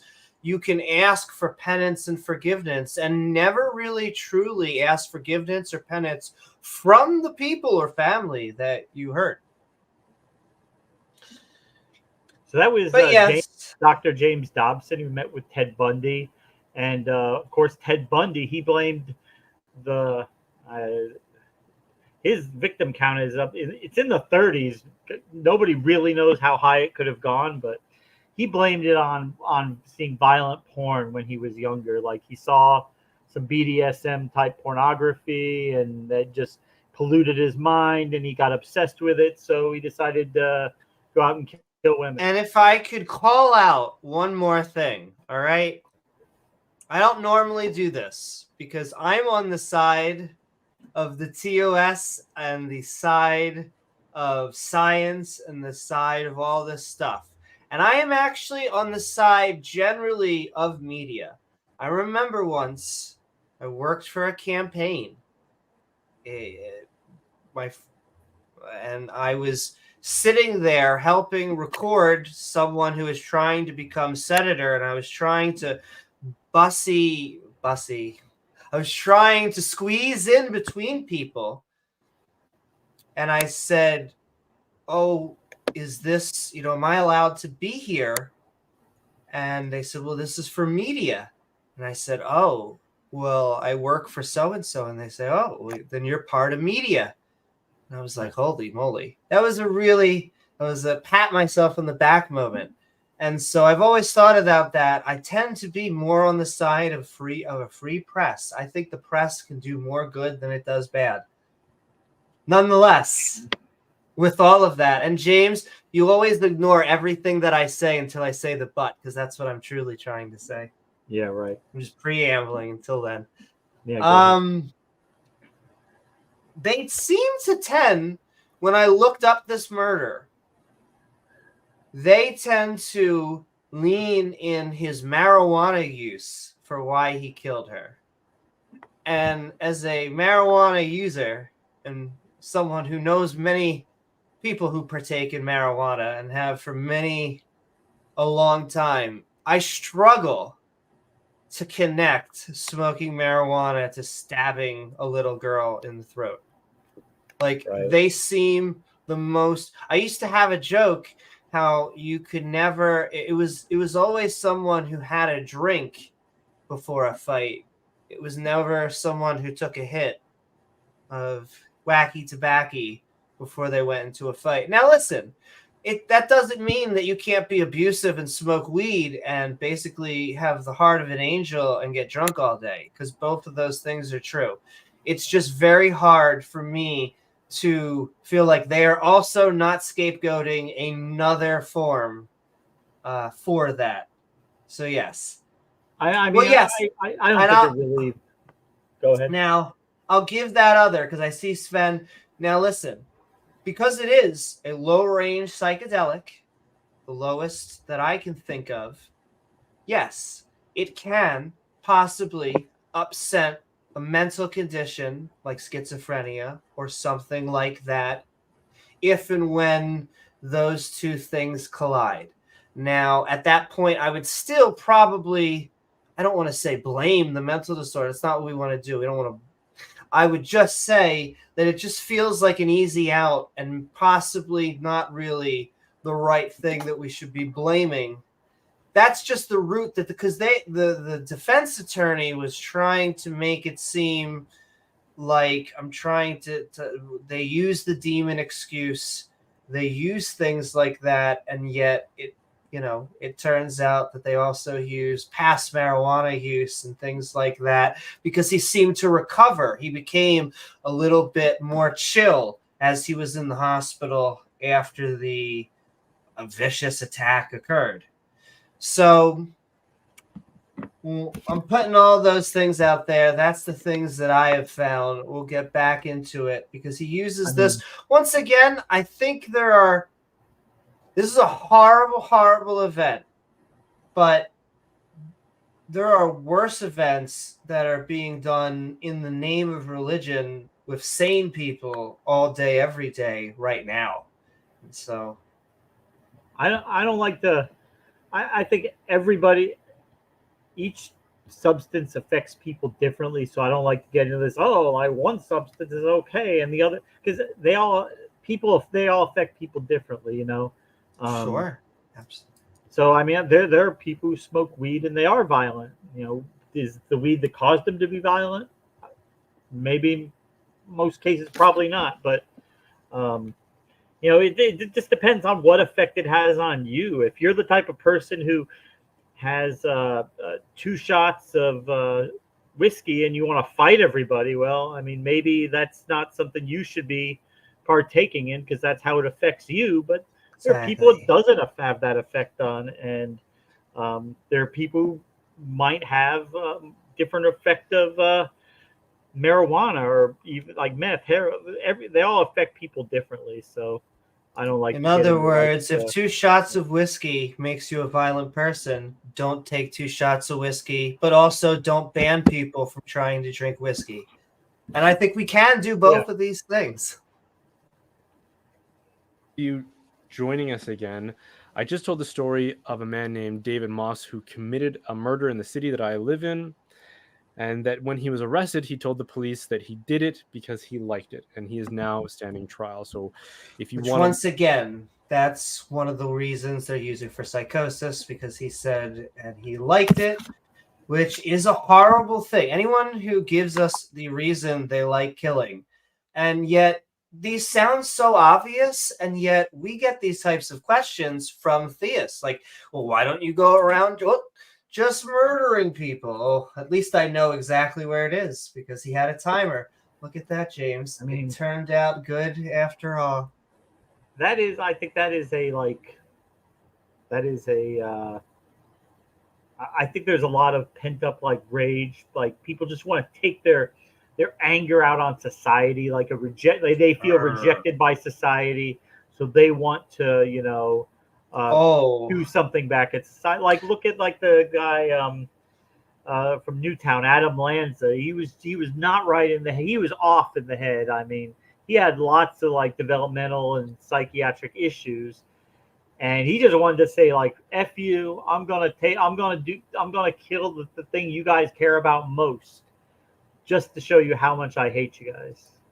And I agree, Sumami. I think marijuana, for the most part, especially with cancer patients, other types of patients, it's the one drug that sometimes just often works. Doesn't mean it's going to work for everybody and that it can't have reactions the other way. But we are talking the atheist problem of evil, and he is just talking about a guy who severely almost killed someone. I believe that they survived. I have to now look, but they almost decapitated them. And, there were numerous reasons. We may never know, but that doesn't mean it was a demon, even if they say it's a demon. If you want to search on the internet for more details about that, you can do that. Now, this kind of evil is often leveled at Christians who believe in a God who is love as evidence that no such God could exist. So And this weird. challenge is known as the problem of evil, which is emotionally persuasive, but it doesn't introduce any consideration that hasn't already been wrestled with and addressed in the early. Yeah, these have been going on for a few hundred, if not 1,000 years. Yep.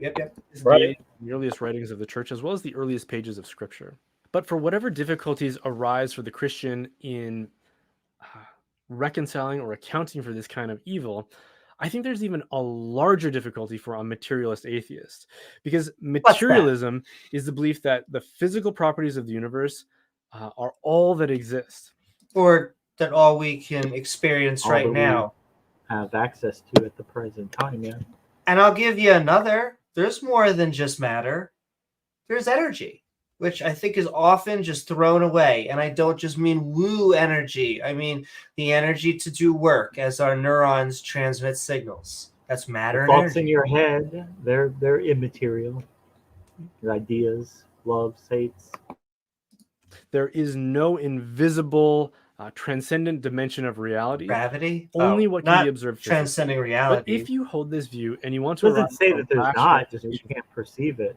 It's just can't prove it or have good evidence. for the events in the story that I just told, you have to account for them by appealing to exclusively material causes.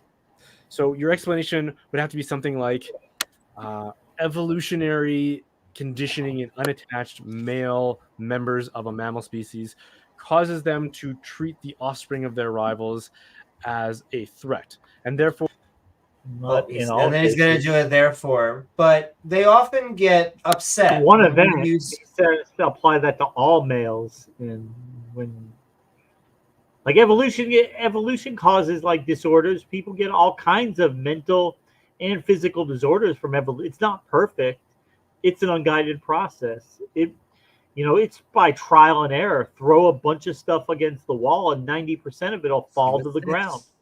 Yeah. But they don't like when we use evolution as an answer, but evolution generally is one part of an answer. I think James and I both see our views of morality coming from an evolutionary basis. I think there's a good reason for that, because that's just how things are selected for. We have natural selection picking it.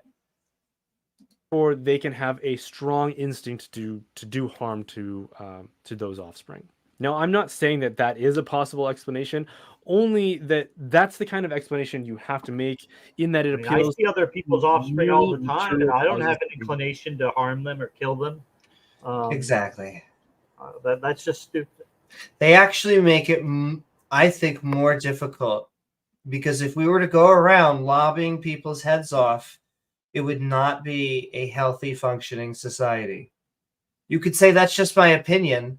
It would be the lobbing heads off society, and we get so much grain.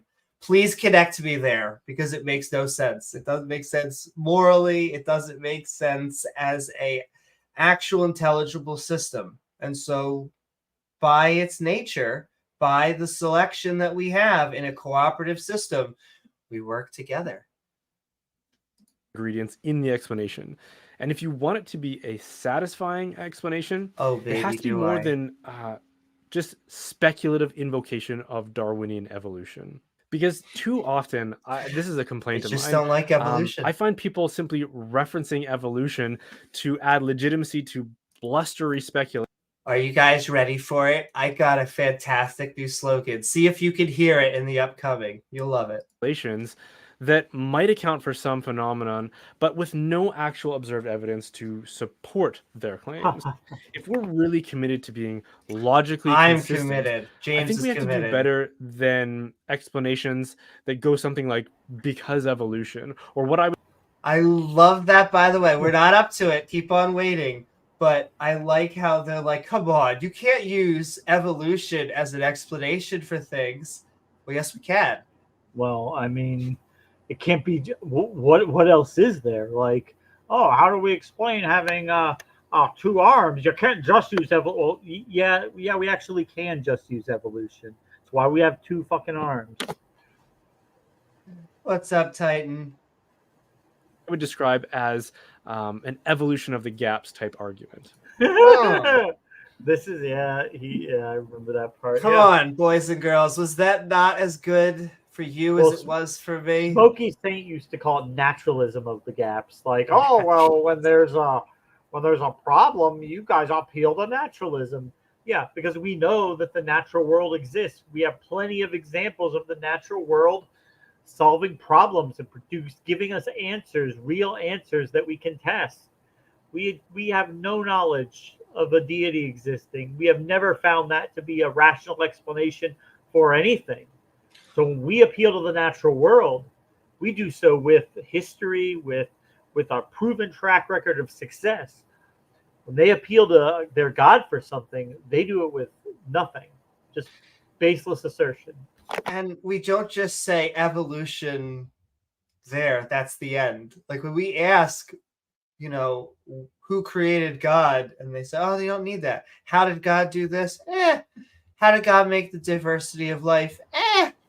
He just did it. He's God. He just did it.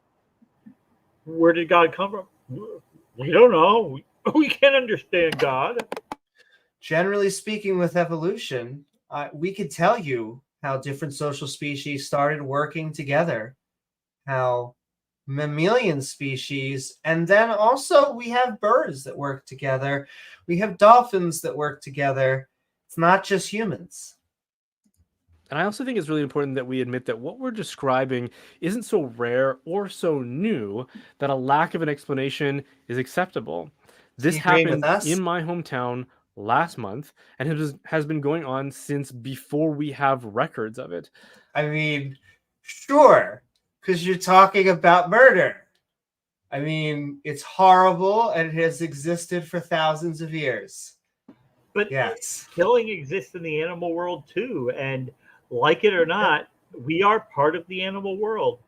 We have to kill other things to eat them at times.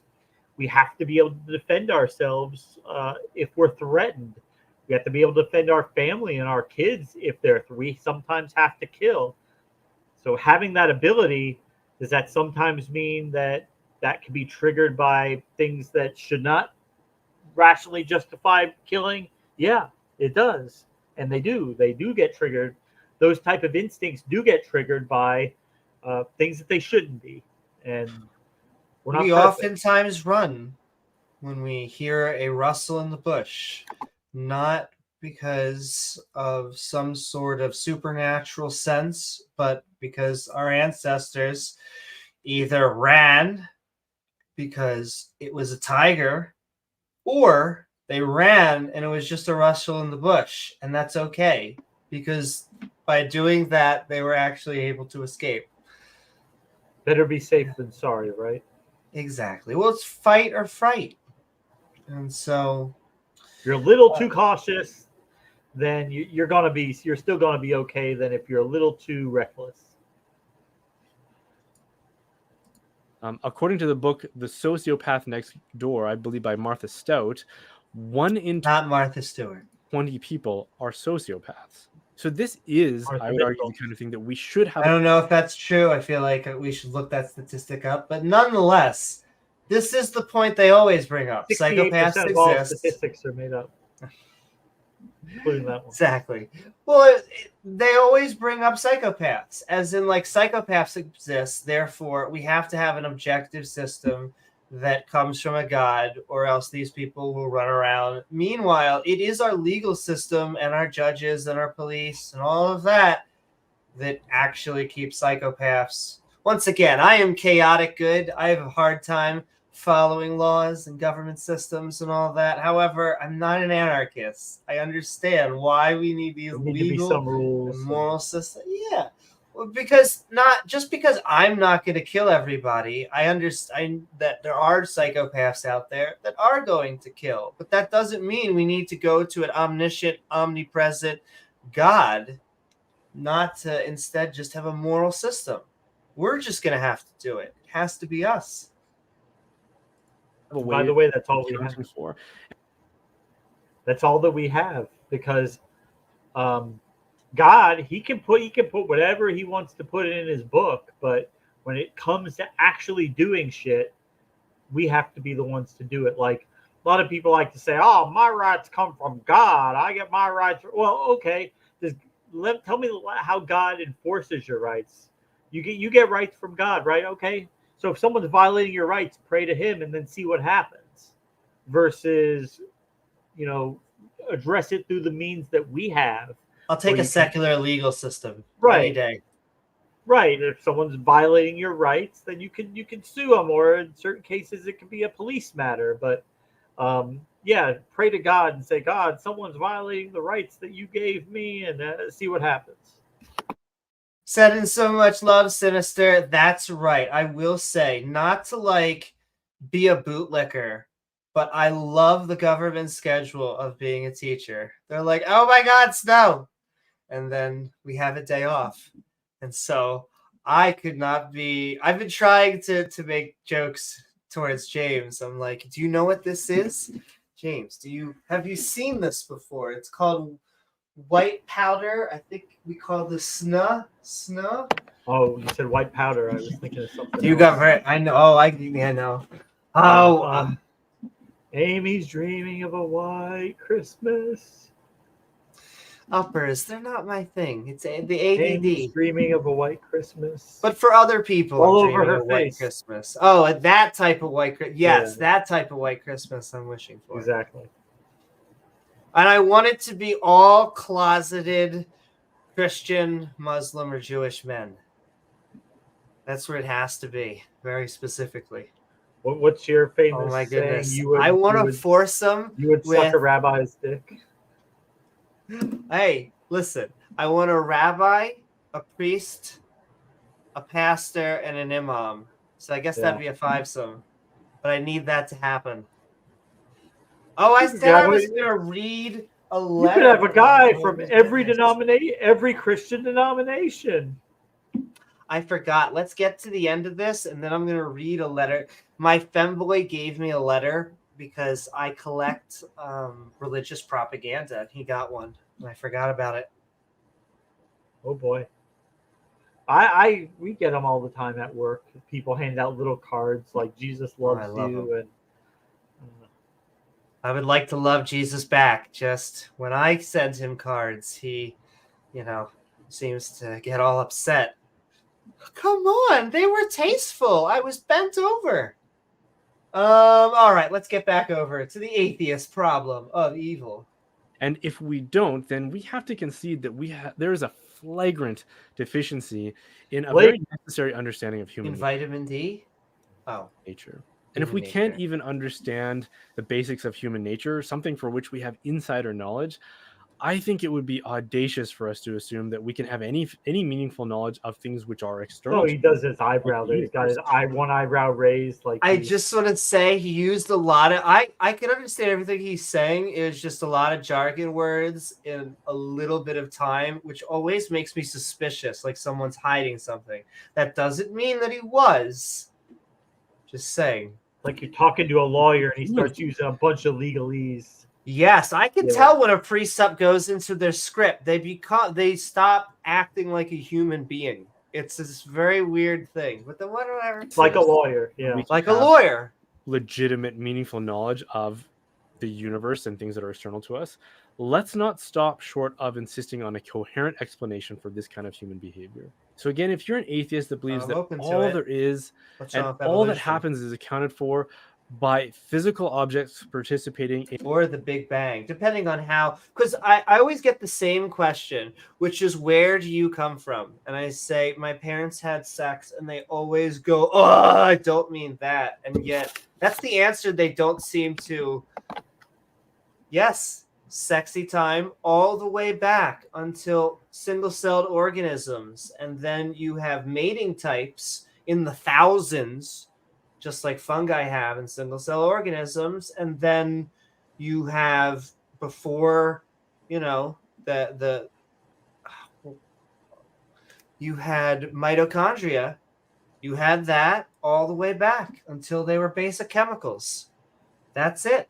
And the basic chemicals come from supernova. Yeah, the chemicals don't have sex. And then they always ask, well, how did the chemicals choose to become alive? They did not. The chemicals were ripe for becoming alive because it was carbon, liquid water on a habitable planet. On a planet that could be habitable, I should say, because it wasn't habitable yet. But it was able to become habitable because it wasn't freezing or burning. Yeah, what's up, skeptics and scoundrels? Yeah, this dude is a lot of just the wisdom is pouring off the bone. In a seamless and determined sequence of cause and effect, then any explanation you give for the events in this story I described, they have to follow that same pattern because that's all there is and that's all you have to work with according to your view. But as soon as you do make an explanation like that, assuming that one is available to you, notice what you forfeited. It's something that most people would be unwilling to forfeit, by the way. What you cannot say after observing phenomenon like that is that you no longer want to go to Taco Bell. I can feel it. Is that was evil or that was wrong. And we have a very strong... So here's almost doing the Izot problem. I know James was talking earlier how he doesn't really believe in a type of evil. And when he defends that position, I understand what he's saying. That's like an appeal to consequences, which we get that all the time. Like, oh, if this is your worldview, then you don't have an objective basis for morality. Okay. But I know what comes next, James. Let me just role play the opposite position in a straw man position. Oh, so you're saying you want, everyone to die? You should just go around and be able to kill anyone you want? That's what you want, right, James? Stabby, stabby. No, oh, you mean to tell me so somebody like Hitler could kill all those people, start all those wars, persecute all the people he persecuted, and then at the end of the day, right before he's about to be captured, he puts a gun to his head and shoots himself, and that's it, right? Nothing after that. Well, yeah, he's dead. That's it. You can't kill him again. He's already dead. Yeah. If you think that's not fair, if you think he should have been tried, it doesn't matter. Reality doesn't care what you think. Or what? And also, not only can I agree, reality does not care what you think. He also brings up a mind bender about that's coming up. But Sinister Porpoise for $2, sending so much love. May your runtime complexity always be O to the log squared n. Thank you so very much, Sinister Porpoise. Reminding you that when you're looking for the Sinister Porpoise, remind you of her, and thanks and so long. Thank you and so long, and for all the fish. Now I'm ruining the quote from Douglas Adams. So long and thanks for all the fish. There we go. Log base 2 not squared. Okay. O log 2 n. Okay, I was taking a chance because you're right. If it was squared, it actually would have been above it, not on the same length. But sending so much love to the Sinister Porpoise. We are having a lot of fun as we're talking the atheist problem of evil. We are almost through it, or at least the other half now, of the opposing viewpoint. Urge, instinct, or intuition to react that way when we hear a story like that. Because as soon as you admit that, as soon as you say that was wrong or that was evil, what you're saying is something that happened, something that is real, is a part of reality, should not have happened. In effect, what you're saying is, I disapprove of those events, which are part of the fabric reality, and therefore I disapprove of reality. Expressing an opinion. That's all you're doing. No. Expressing an opinion. But he still doesn't understand. Just because we are saying we disapprove of what is happening in the reality doesn't mean, therefore, we think reality can just change or that it should be pixies and happy kitties everywhere. Well, it should be. However, I know that's not how the universe works. And so we are saying, yes, Wouldn't it be nice if we lived in a universe where you didn't go around killing people? Good sir, we're now going to take you off the street, or ma'am, whoever, and put you into jail. Well, I mean, funny because the God could have made a world like that. He decided not to. So, hey. Also, I didn't really get to dance for her super chat, and I should have. I need to come up with better, sexier dances. There we go. Do. Thank you so much, Sinister. And all right, let's get back to it. To say that is to insist that reality and the events that constitute it should have been and should be another way. Something else should have happened. Specifically, that guy shouldn't have murdered an innocent life. And worse, he shouldn't have gloated about it afterwards as if he did. Well, I'll even go one step further. It couldn't have happened any other way than it happened. So he's not even truly at a fundamental level, not even really responsible for it, because there's nothing he could have done differently. So, I mean, if you take this on either two routes, a Calvinist approach or a determinist road, yes, there really he had no choice. But there could have also been other things. He could have had a brain injury or a tumor, something pressing, that when removed, he would act completely different. We don't know. But also sending so much love to Turing Test 2. I feel like Sinister Porpoise should love that name. Sending so much love, Turing Test, for $5 says, I disapprove of Brian's logic. Yeah, I don't really think that he's got a good argument going on here. I know what they like to do is go, oh, God of the gaps, evolution of the gaps. No, that's not how it works. You think something is inherently evil, therefore you're acceding to objective morality, which means it has to be from a god. And I also had to hear this point multiple times, like you hear you or see your reality, but you actually don't want him to be stabbed, so you actually live in a fantasy land because I don't want him to get stabbed. No. We understand that in this reality, the stabbing took place, and we're saying, hey, couldn't we wish? We don't want to transport, like Doctor Who, into a different, or Doctor Strange, into a different reality. We're saying, hey, wouldn't it be nice? Wouldn't it be nice if we didn't stab people? Thank you so much, Turing Test. Did something enviable with complete indifference towards goodwill or the lives that he has now traumatized. But if all there is material reality, how can you lay claim to knowledge of some alternate reality which doesn't exist and which you believe should exist? Some invisible, better world that you would have approved of. Imaginary. But see, that really is, and I know we've said it twice, but that's what a straw man really is. I cannot think of a better example. He's using something that we don't believe in and then knocking it down. And to be honest with you, it's a confusing thing. It just makes me want to say what over and over and over. Said the world that you do observe that is you would have loved for the Iowa caucuses to have a different result than they did. But you accept that they had the result was what the result was. They have. Right. James, on 2016, I very quickly accepted because I thought it was a possibility. And so I was not one of those, just like 2020, it breaks my heart that same orange is basically sowing disinformation. But that's who I think that person is. And so, if 2024, I will not deny it. I hope that it doesn't go that way. We are in 2024.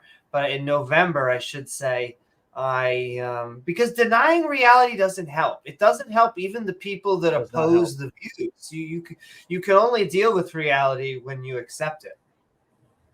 And so I don't know what this person is talking about other than like this really weird mental gymnastic. You actually think that you're heading to a utopia every time you wish a guy doesn't die. Am I though? Observed by Wouldn't it be science. nice Not if even a cancer didn't utopia. exist? It's a Wouldn't it be Rick nice and if Morty. cancer didn't exist? Yes, it would be. But, I mean, the fact that once we accept that cancer does exist, we can start working on cures, start funding scientists. It's not like every time someone gets cancer, we go, hey, let's make another reality in which my relative does not have cancer. It's just so stupid. I'm sorry. I know he probably... Look how sincere his face is right now. It's okay, James. Is one that you object to, and one which at times is a horror to you, which is compounded even further in its strangeness by the fact that Daddy. you yourself are part of that fabric reality. You are a consequence, a contingent part of this sequence. Well, there we go. There was the first time we heard it. I think he says it at least twice. That's really what I got excited for. Cause and effect, yet somehow in the midst of that, find yourself disapproving of this whole system which you are contingent upon. This raises a massive question that seems unanswered to me by the material. No, we accept reality. That is the entire point. Respect my reality. That's right. Respect my reality. Where are you getting this knowledge of this invisible good world that stands in contrast to the visible world, which you claim is the only one that exists? We made it up. We made it the fuck up. Just like where your God came from. We made it the fuck up. Indeed. But so many of his sentences just make me go, what? Like it's English. We made it up. Yes. World. Where does that knowledge come from? All martial arts are made up. Does it correlate to something make it up? The metaphysician and the philosopher of the classical world, thinkers like Plato and Aristotle, which the Catholic Church imbued in her theology, they do account for this knowledge, rationally no less. They account for it by admitting that there is a dimension of reality which is invisible and which transcends the material world. And since we perceive it, something about us subsists in it, specifically. I'm gonna keep on saying what. Like, yes, sometimes Plato, Aristotle, even though they were brilliant, they accepted some silly things. They believed in ethers, and some of them were heliocentric, though a lot of them actually in the time knew that the Earth was round even back then. And then this flat Earth thing popped up in the medieval ages and in the bottom of the dark web. The rational soul, but the materialist cannot rationally account for it. And yet at the same time, I imagine this same kind of materialist atheist would be extremely reluctant to say, in the setting of the story that I just told, to respond to it by saying, that's okay, that's just part of reality. James, do you think that when you see a murder, do you just go, oh, that's just okay, that's just part of reality? Well, I mean, it is just part of reality. It's an there are unfortunate realities. There are unfortunate things about reality that we wish were not the case, but we accept that reality is reality, and it's not doesn't conform itself to our desires. So it's both of those things. It is that reality does not conform to our desires, and it's a sad thing. Both of these can be true. There are sad aspects of reality. Death is a very sad aspect of reality. I think death is one of the hardest things we have to face as humans. Absolutely. And so, I understand why religion and people find refuge for that aspect, because it is so hard. However, I'd still rather deal with the truth at the end of the day. But, to give it to say one thing about it, like, and this is what Neil deGrasse Tyson said. He's like, the fact that I'm going to die, if I wasn't going to die, why would I ever get out of bed in the morning? Why would you ever want to do anything? You always have forever to do anything, right? So the fact that we know we have limited time means we've got to kind of get our ass in gear and try to do what we want to do. Because we know we don't have to forever to do it. Makes it precious. Right.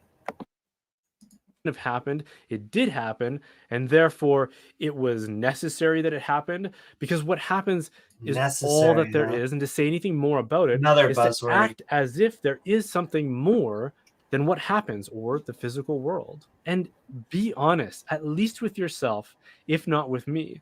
How many would If not with him, if not with yourself, be honest with him, ladies and gents. That's such a weird. Of all the positions, he looks like a pirate when I make him go like this. Yar. With his eyebrow, he's got a very how he raises one of his eyebrows. He does it a lot. would actually be willing to say that and to mean it? If you consider yourself an atheist, would you be willing to say that? No. And if I'm confused still on you making this other reality. I'm very confused. Can you explain to me what's going on, Amy? Can you fill me in on what he's saying?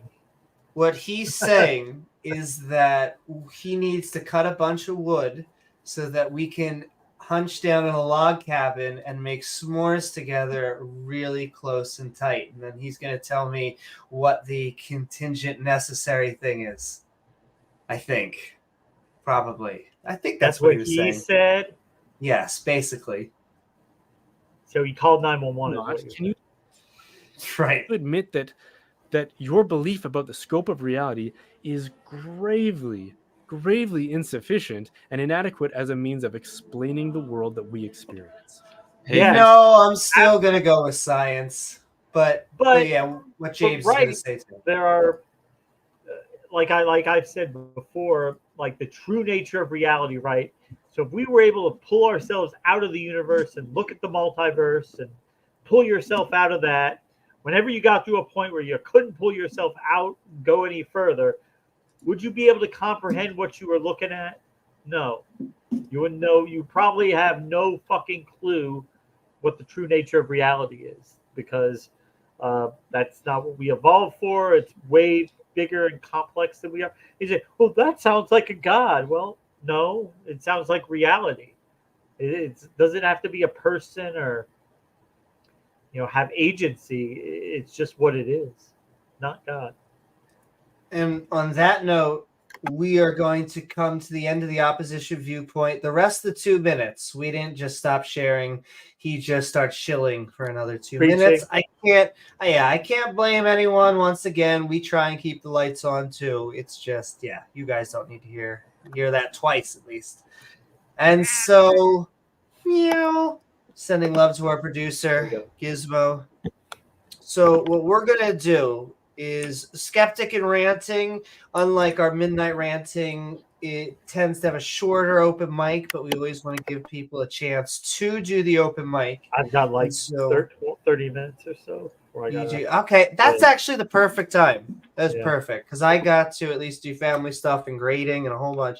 So I'm going to put 30 minutes on the clock. I mean, you got to save time for sodomy. I mean, that is very important. By the way, everyone, if you did not know, sodomy is not just anal. I'm sorry if you're on speaker right now. I want to apologize to the person that's listening to this accidentally. Hello. I did say the word anally. But yes, it's both anally and orally. And so... Hello, sodomite. How do you do? Hey, sodomite. Because they use that word, they use like sodomite, abomination. I use the word degenerate because I come from 4chan and I use it.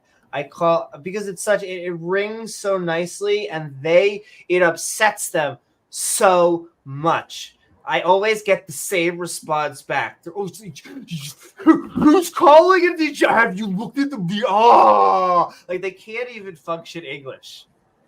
Because it is a funny sort of phenomena. This is Ken Hoven. We have Atheist Jr. here who says he's bi, likes to put his penis in other guys' butts, likes to get feces on his pee-pee. Oh my goodness, that's another thing. Seriously, KJV, like all of the Kent, all the people that hate anal sex, or I should say, that's all they do is talk about anal sex. I want to be like your bi friend right now. I know, please don't tell anyone you have a bi friend. That's just going to sound weird, and they're not going to believe you because they're just going to think you're bi. But like, I don't know if you know this, but generally speaking, within the I'm going to have anal sex community, whether you're a man or biological woman, they clean that out. They have, instruments that the water goes up and the bad stuff goes down, and then after that you have a sprinkling butthole. Sponsored by Nabisco. This last message. I once gave myself an enema using a bottle of A1 sauce. I fell on the bottle and it emptied the contents in there, and then I shit it all out. And my shit smelled like a A5 Wagyu steak. So, are you trying to just give me inspiration, James? Steak sauce enemas, yes. Oh DVD my number goodness! 6, DVD But number it is. They're very curious about how you could do it, and I have to explain to everyone. It's like, because that's actually the opposite name of the game. And sending love. That's right. It doesn't matter if you're male or female. Butt sex. It may be for you. Speaking of which, we might be going into the open mic in just a minute. We're gonna get Sinister Porpoise. What a transition! We have been skeptic and ranting on the atheist problem of evil. We sat through a good 10 minutes of, a guy telling us that we changed reality, but he looked like a log cabin man, so at least I got to oogle him. Oh, that sounds painful, Carrie. Do you want to talk about pain? Do you know how long a whale's penis is? That some reason is painful. That you'll Reprobate feel a little has bit of good, pressure. That's a good You'll texture, just feel a too. little bit of pressure here, Newman. That's right. You're gonna feel Matt Powell right behind you. You're gonna be fine. All right, let's get Sinister in. He'll stroke your head with the side of his hand, and he'll reach around and tell you how much he loves you and how you're going to hell and you're just going to be burning forever. Sponsored by Hanes Ketchup. I'm pretty sure, probably.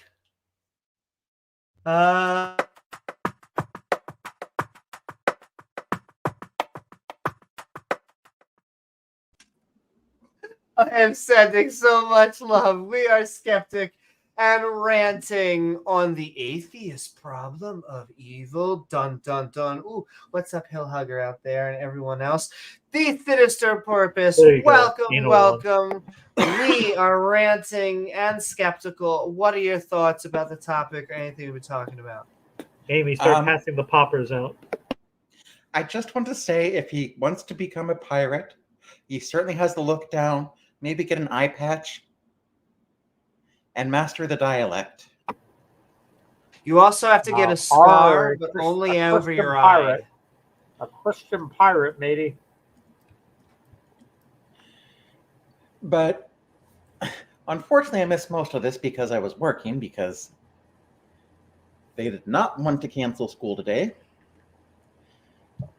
And unfortunately, it's like if the substitutes still have to go in on time. It was so bad here that it said not only school canceled, our emergency personnel got a 2-hour delay. That's when you know that they don't. They were even saying you can't call 911 because they're not even. They're not even in yet. That's like the hurricane when we get that down here. It's bad enough they shut 911. But I'm sorry, Sinister. Right back over to you.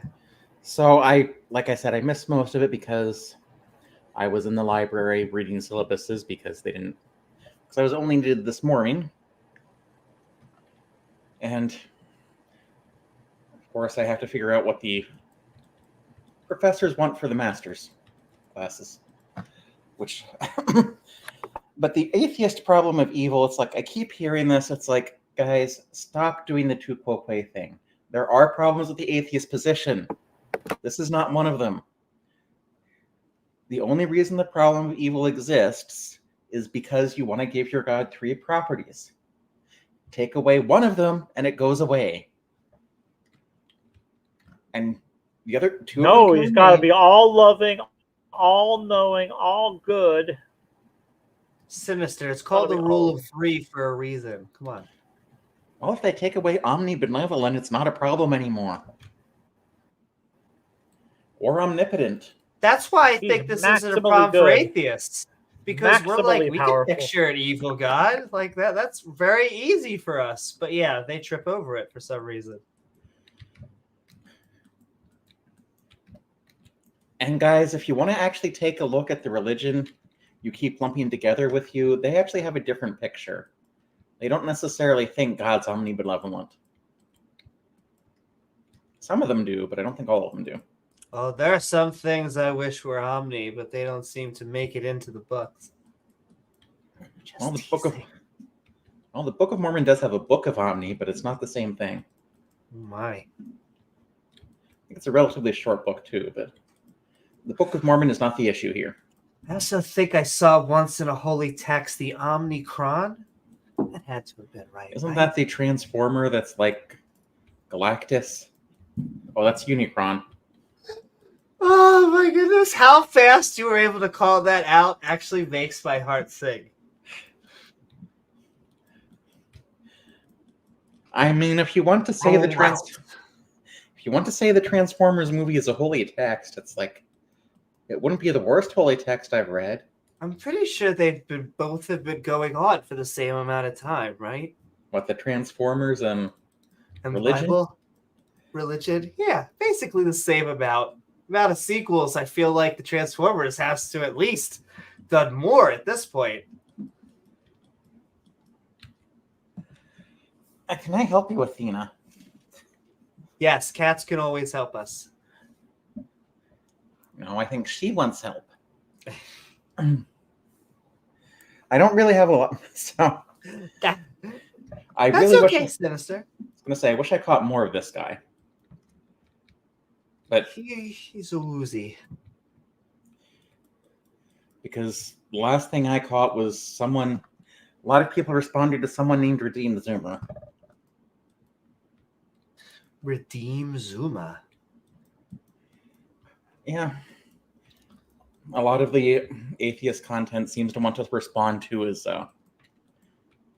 James, we're going to have to find out who that is and do content about it. 40 atheist arguments for God Definitely. debunked. I forget what the title is. There's also one where he's recycling a Dr. Jason Lyle argument where he's trying to say fractals prove God. But Amy, I would warn any epileptic, if they do watch that video, like, be careful around the fractal section. Yeah. So I don't have that type of epilepsy. However, I always when I had a migraine, that type of thing would start to make me, it was painful. Well, having studied math as much as a computer scientist tend to, I think you would have a headache long before you got to that section. Probably, but I don't. That hurts my brain. Fractals prove math, but Prove God. fractals prove math. Fractals are mathematics. Fractals prove God. That hurts my brain. And he's just trying to say math proves God. Dr. Lyle was saying fractals prove God. But we only have 20 minutes left, so I'm going to get Ember Yep. and then Sven in. Thank you so much for joining us, Sinister. Amber, what is up? We are Skeptic and Ranting on the Atheist. Hey, Amber. Atheist. Problem. Hello, of hello. evil. Hello, hello. What are your thoughts about that or anything we're talking about tonight? Oh, all kinds of fun stuff. This is actually my third time through this video. I reviewed it myself. I saw somebody else cover it recently, and now here it is today. And man, Bigfoot Jesus just won't go away, will he? Jesus. Okay. That was fun. So, thank you. So, on the Omni thing that you were talking about earlier, Sinister, it occurs to me, like you were saying, people don't believe Yahweh actually is omnibenevolent. They say it, but then they talk about what happened to the Canaanites and don't bat an eye. Like, there isn't even a perceived contradiction because they don't believe he's omnibenevolent. Well, the problem of evil actually doesn't originate with Christianity. I believe it's a Greek philosopher talking about, I can't remember, I think it's Neoplatonism. Something like the Euthyphro dilemma. Yeah, it goes back to the Euthyphro dilemma. Like, you know, if the gods can't make things good, then either they're not good or they're not powerful. And in either case, why worship them?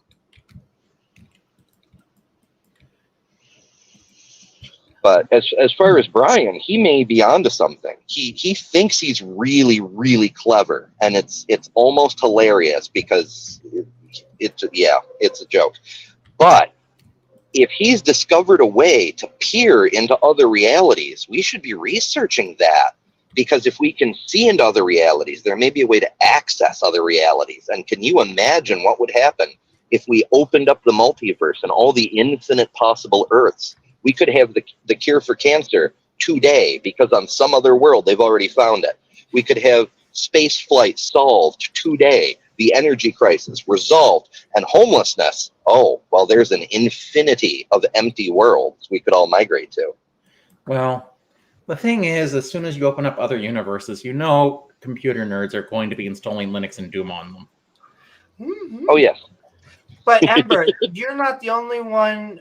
He was going like Rick and Morty on us, right? He's like, every time that you don't wish someone dies, you're basically opening up another universe. I'm like, I am. Yeah, I mean, who knew? God only created one universe, but we can create an infinity of them. We're more powerful than God. Thanks, Brian. Well, despite the math showing that multiple universes can exist, I don't think they've ever shown that multiple universes do exist. Sure. Because there's still a hypothesis. I would like very much, sometimes I think that would be a very cool thing. It's like, don't like this universe, just pop into the next one. Quite so, quite so. Well, math, like logic, it can rule things out, but it's not so good at ruling things in.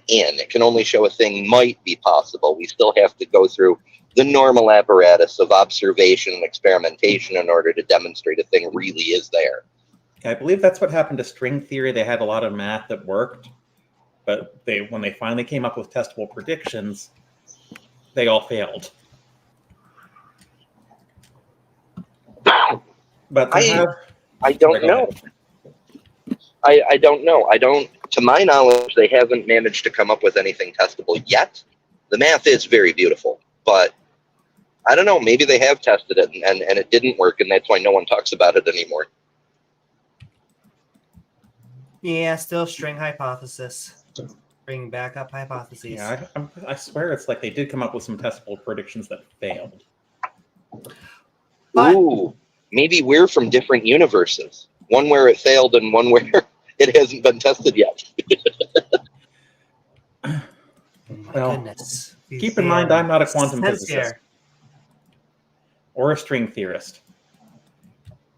But honestly, if we could look into a universe where they solve the P versus NP problem, that would hey, make if you're a life happy. creationist, you could pretend to be both. A string theorist and a quantum physicist? Sure, be whatever you want. I always say they go to the University of Basement and they accept anybody. Well, I have thought That's about true. I hate to say it, but I have thought about getting a doctorate from Patriot Bible University. For counter-apologetics? Yeah. Look, I understand. You want to go into Liberty University just to see what the opposition, just to see what the enemy is training under? But unfortunately, I believe the actual university I'm attending for my master's would not be amused. They probably would not.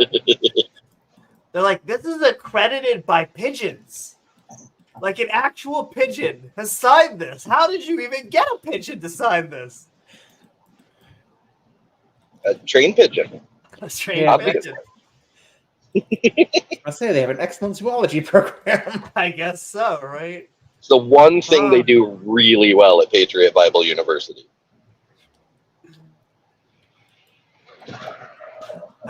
I can take this in a horrible direction and say the second thing they do is culinary. No, don't kill someone.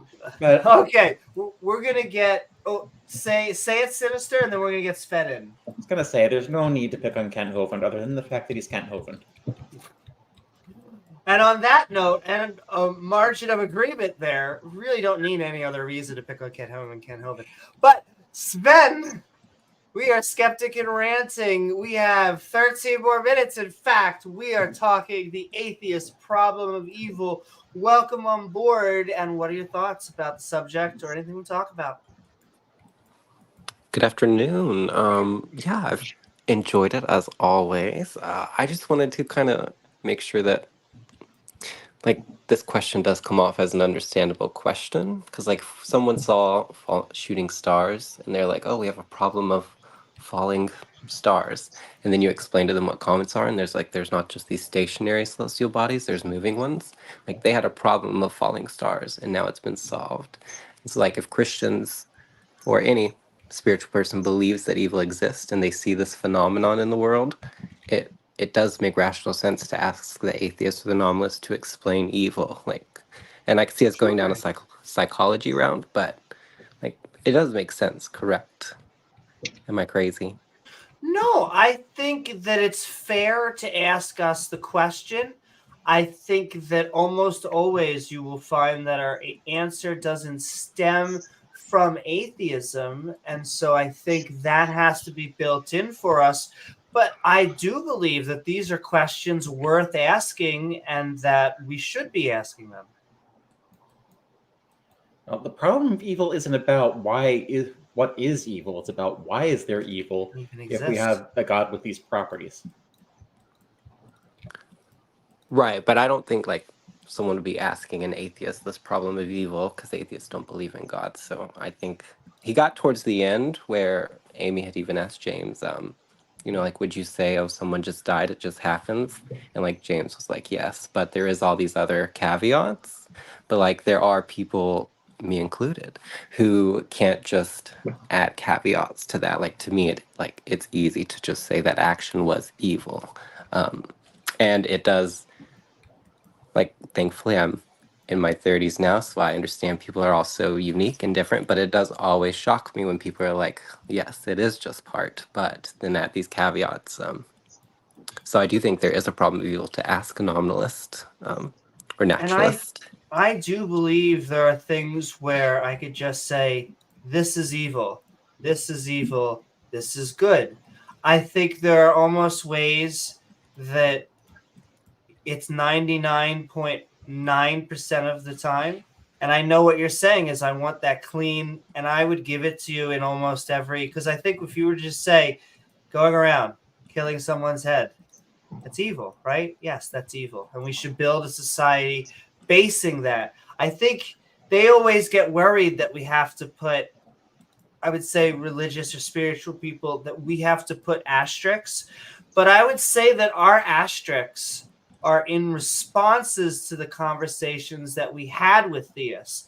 As in, if we had never thought of this subject before, we would just go, yeah, it's evil. I mean, it's killing someone.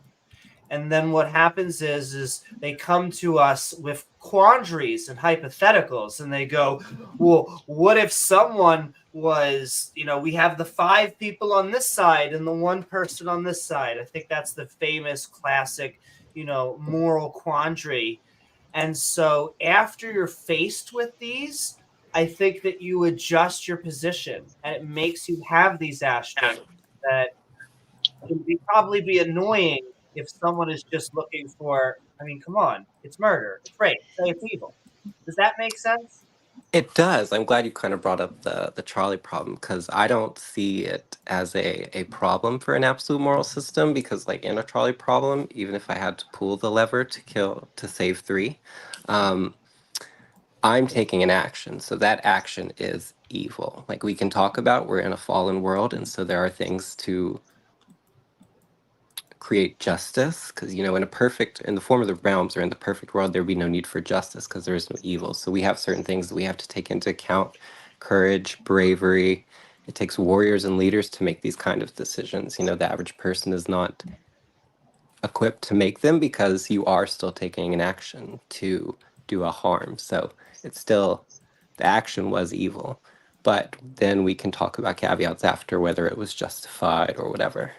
Sure. I don't know if I have an answer for the trolley problem, and I would I say have a that fun there's- one. Okay, Pull the lever halfway so it derails the trolley. that is a good.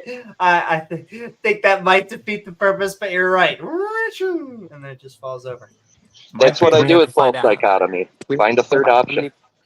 We have to That find out is how many very people true. are on the trolley then, though. My favorite solution was going out and finding who was putting all the people on the tracks in the first place. That's always my point. Like, I'm not the one that chose to set up 7 people to go in this scenario. So if I do take an action, it is to harm 2, whereas I'm not to blame for the setup that is happening. And I always think there's going to be situations that we should use these hypotheticals to try and hone our moral senses. But where I would push back the most is I still don't think, and not saying that you said this, where I would just push back, to me, it's against a theistic morality. Because you could win me over on some objective points. I don't think it's completely subjective. I think there is some things, and yet I don't think it's by fiat. I still have a hard time understanding it through an eternal lens, through an arbiter. Does that make sense? Oh, 100%. I don't give any really attributes to my deity. I think he's completely separate, so I can't really argue the Neoplatonist Christian argument there. Sorry. We would agree And on a lot. okay, on that, I'm actually going to get I'm going to get Chris in, and we got 7 minutes left. I feel bad, but I'm going to hold us to it because James has to go, and I should probably go as well and be a good teacher. Chris, Why do we are. that? Can I tell you? I didn't know how exciting pizza parties would be, and it's not that expensive, and yet it tends to be like, I think they're going to remember it the most, like going into the future and all that. Okay, now I'm just talking about random. Anyway, Chris, we are Skeptic and Ranting, the atheist problem of evil. It is lovely having you on. I saw you out there earlier. It's lovely having you on now. But what are your thoughts about the subject or anything we've been talking about tonight? Well, as usual, I just come on mainly to say hi and learn. So hello. Hello. I think it's the trolley problems. It's always fun to just, I don't know. I like thought experiments and just asking myself, like, what would I do? And I think there's another level to it too. I for some reason, to me, that has some value. It's like, what if let's say on the side of the 5 people, they're 5 deplorable, awful people. And on the other side's one guy who I really love. Like, what if it's my mom on the one track and and my 5 worst enemies on the other? And then how does that change my actions to be whether they're more evil or less evil? You see what I'm saying? Oh, not only can I see what you're saying, but my very specific view on morality is that morality is often based in the situation that it's in. And so that would almost fit right what I'm trying to say. Not to sell situational ethics, but I believe it's called utilitarianism. Yeah. Trying to do the greatest possible good. Well, I believe to really decide whether something, again, the words are problematic. I understand in a sense good and evil. So let's just say right or wrong or however we want to define it, is like, it's kind of like the more true information someone has, right? Like the more you were talking about, Amy, like there's deeper levels to all of this. In other words, it's not as simple as the number of people on the track. You can do that in that experiment because they're not real people. It's just an idea. right? Once you bring into real people who have depth and problems and can be likable and unlikable, can be good and bad, and again, a sense, it becomes much more complicated.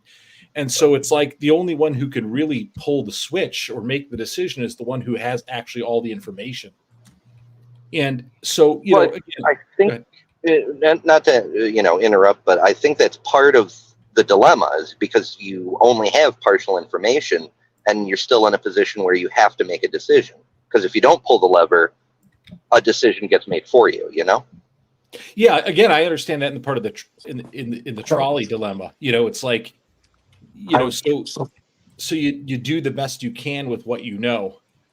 And again, that's why it you know, I think the obvious implication is if they're all static beings, you know, we're dynamic beings, but if they're all static beings, meaning to whatever degree we value them, they all have the exact same value.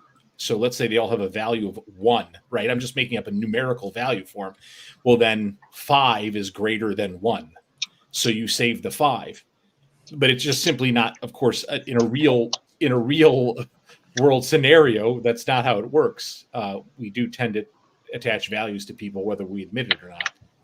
But, you know, in my worldview, there would then be only one left who can actually make the decision, because there's only one who really has all the information. You know, and this is not a time to get into all that. I'm just sharing. So from my worldview, of course, as a Christian, God alone has the correct judgment on that matter, because he's the only one who would have all the information, you know.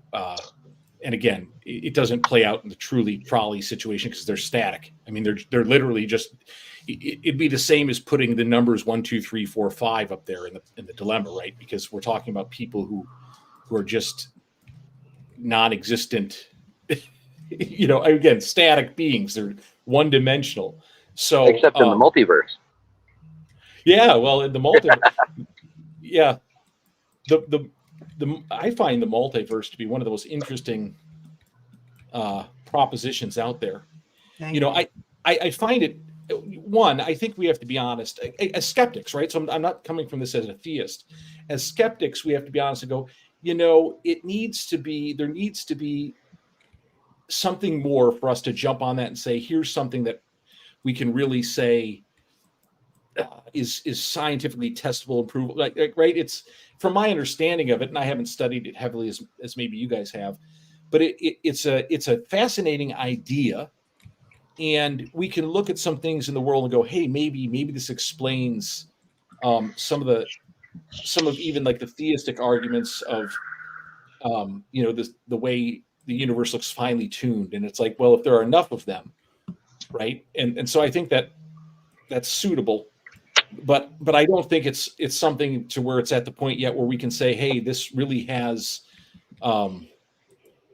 the criteria I would want for support of it to be anything other than a hypothesis or idea at this point. I don't think it's been proven out well enough for us to say, well, here's something we can actually hang our hats on.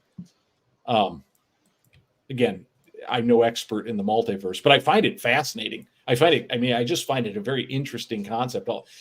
You know, a lot of those new ideas or, you know, new things we're really exploring more deep with more depth are quite fascinating, you know, and I just, man, people are amazing, right? Think of the minds, you know, again, I bow to your brilliance here. Okay. You guys are all much sharper than I, and I mean that sincerely, but just think of the minds though, that just, you know, that have processed this stuff and then built on generations of knowledge to be able to discover. And I mean, you know, just ponder this stuff and you go, that's pretty incredible that human beings have been able to build upon the knowledge of generations and get to the point where, I mean, even the point where we can communicate through empty space across the globe to each other. Like I can look at my screen and I see Amy, you know, and I see the sinister porpoise there.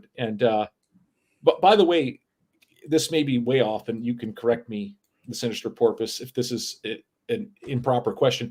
You look different than I last. So have you I mean this in a positive way. Like I Right. maybe the last. Did you you recently get a haircut? No, for real. Yeah. Did you get a haircut or? And I don't want to come across offensive, but you look younger. So I don't know if I don't want to be, but when you were on, at first I didn't kind of realize, because I've seen you before, we've kind of talked before on this. And when I kind of first glanced, I didn't realize it was you. And then I, of course, read the tag. And so you just. One, it seems to be a fairly good hair day. Two, I'm in really bright light. I was That about to may say be it's it, too. definitely the light. Your hair Yeah, radiates the yes. light very well.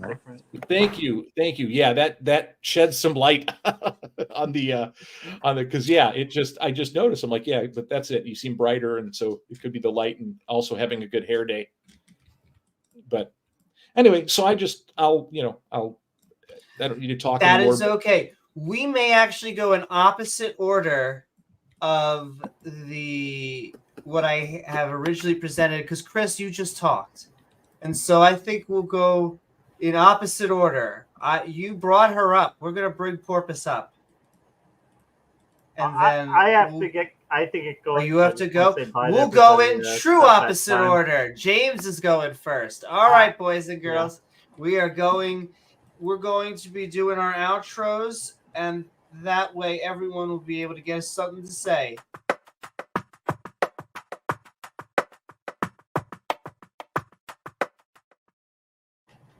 Woo-hoo. What is up, James?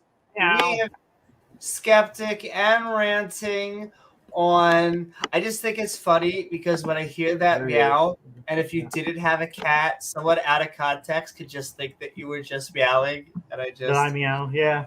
I mean, look, Not girlfriend, so I funny do it now, all is the it? time too. That's right. Skeptic and Ranting, we have been talking the atheist problem of evil. James, lovely having you on as the co-pilot as always. What are your final thoughts? Yeah, problem of evil. Not really a problem. We've got it figured out, as we do with everything else, right? Not really. There's still some gray areas, still some kinks to work out of our reasoning, but we're humans. We do the best we can. We try to make sense of the reality we find ourselves in, even though we don't always understand it. But yeah, it's good to be back. We've been, as Amy said before, she had not been feeling well for quite a few days, so we're glad that she's doing better. It's good to see all of you guys. And Been a hard week. Yeah, it was a rough week. So yeah, we'll talk and we'll be back in the coming week, hopefully. Thank you guys. Good to see everybody. Chris, Ember, Sven, Porpoise, everybody in chat. Thanks, guys. And Beamsy. That's right. Just remember. Thanks, Chris. Of course. The deeper, the better. And Chris and everyone out there. And all right, we're going to keep on going down opposite order because I know James has to get the heck out. And I have to at least be a good partner and a good teacher. All right. That means Porpoise. We have been Skeptic and Ranting on the atheist problem of evil. I hope you had a fantastic time. What do you got going on, and what are your final thoughts?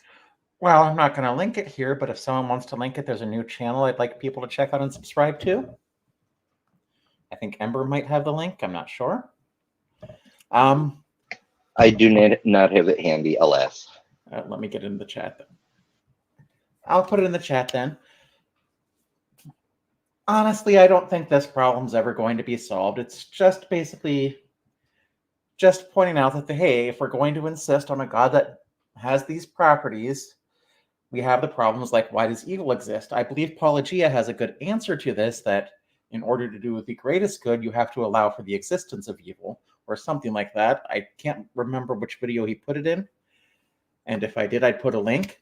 But until then, remember everyone, be excellent to each other, and so long, and thanks for all the fish. Also, as a Taoist, I'm going to remind people that sometimes things just happen, and it's not anything's fault. Thank you so much, Porpoise. Lovely having you on, as always. And I'll continue to say and agree with the panel. You look amazing tonight. Sending so much love. And all right, let's go on to My brain is trying to work in backwards. Ember, we are Skeptic and Ranting on the Atheist Problem of Evil. It was lovely having you on. Where can people find you, and what are your final thoughts? Sure.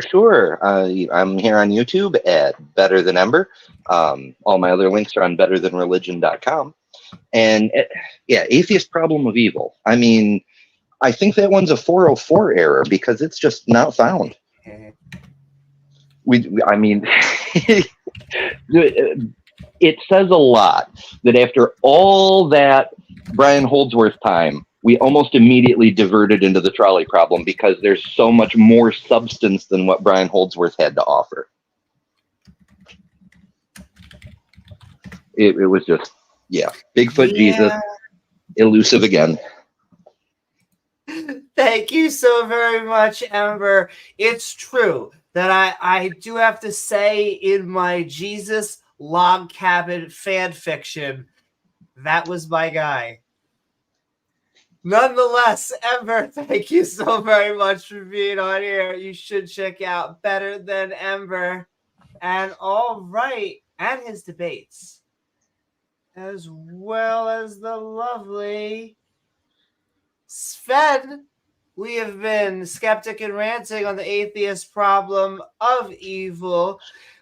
What you got going on, and what are your final thoughts?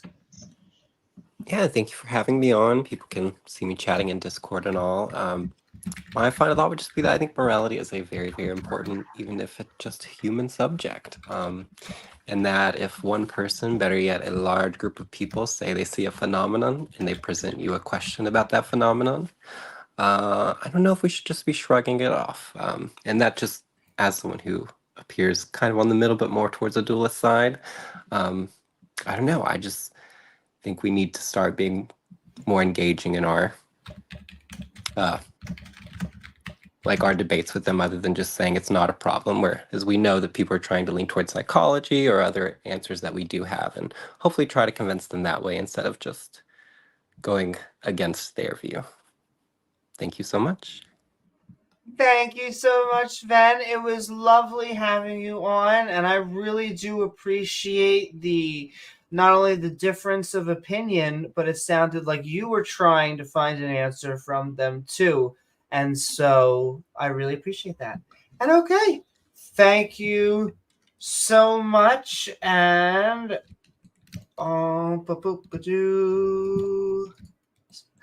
let's pretend the sound effects are not the gears going around in my brain. Chris, we have been Skeptic and Ranting on the Atheist Problem of Evil. Lovely having you on. Where can people find you? And what are your final thoughts? Well, thank you. Again, thank you for putting up with me, having me on, and James, Amy, Porpoise, Ember, Sven. It's been a joy listening and looking at the chats. I just get a lot out of this, and it's stress relief for me. So I appreciate that as well. On evil, I'll just say a few quick sound bites, just since that's the topic.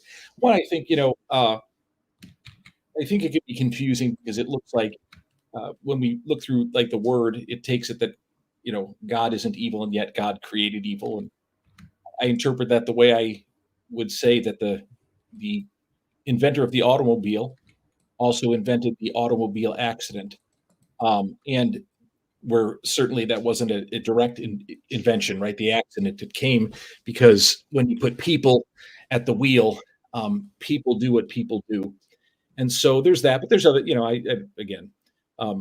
sometime if you ever if someone wants to address me on it, I'd love to talk about the problem with evil and all that, and how I view it as a Christian.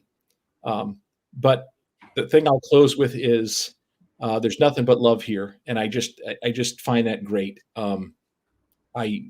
I find Amy and James, the way you host the show, and the people that come on, and even when sometimes there's serious disagreements, it's all done in love and good fun, and I think that's great that we can come to a place and say, well, there's hate and evil, whatever we want to call it in the world, but we do our best to love one another here. And so it's a privilege to be part of that. And I thank you for letting me come on.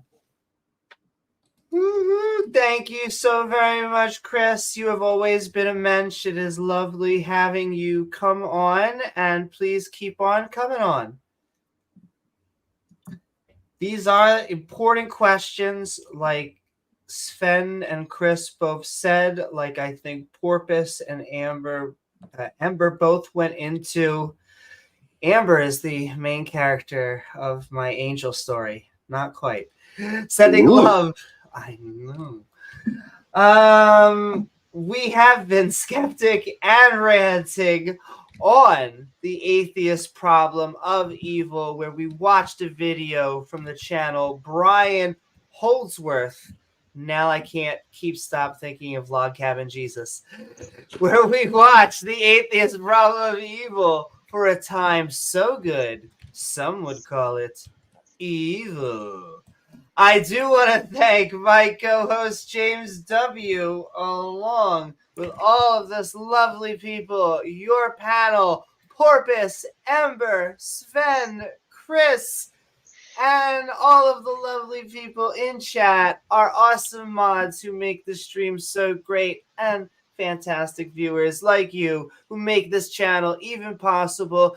Please don't forget to like, follow, or subscribe, because Soros has had me basically in a basement saying that I have to. Then hit that bell icon so you can join our live streams and see our premieres and all of these join the Discord people in chat, and join the Discord. I should be hawking that a lot more. You should all join our fantastic Discord. I am so hip that I am like 3 seconds away from turning my hat backwards. You should all join the. I should do more TikToks. I always forget. You should join the Discord. It's right down there. We have a Skeptic and Ranting Discord with after shows after. Oh my goodness, I just have to maybe send love out into the universe. Whoever they are, they know. But sending so much love. You should join our Discord. There are many ways to help the channel. You can send in super chats. You can send in super thanks afterwards. We have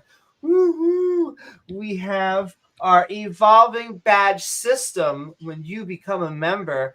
When you worship time, because apparently we do, all of a sudden the badges will just keep on evolving. And so you can go out there and trigger creationists or just love your Skeptic and Ranting community, as well as the best way. I need to stop cutting my feet off. I have to be like, and the TOS has me down, and they hate our content, but because we're a science channel, they actually randomly love us, even when we curse. I want to say a curse right now, and yet I even semi-censor myself because I think it's funnier.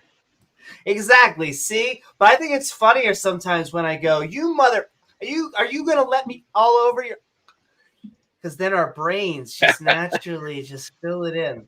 But yes, Patreon. Oh my goodness, my ADD. It's right over there at patreon.com/AVNewman. I am AV Newman, and we will see you all in the next episode of Skeptic Ball Z. Good night, everyone. Good night. Yeah.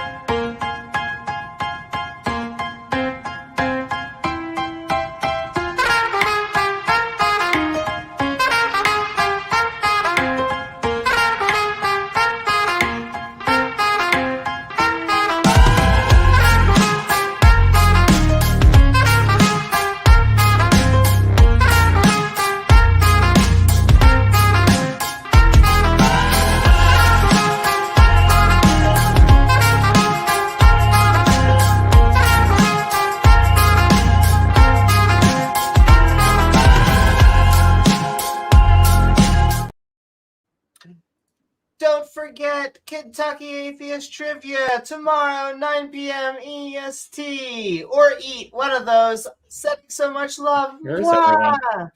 I guess they all went away.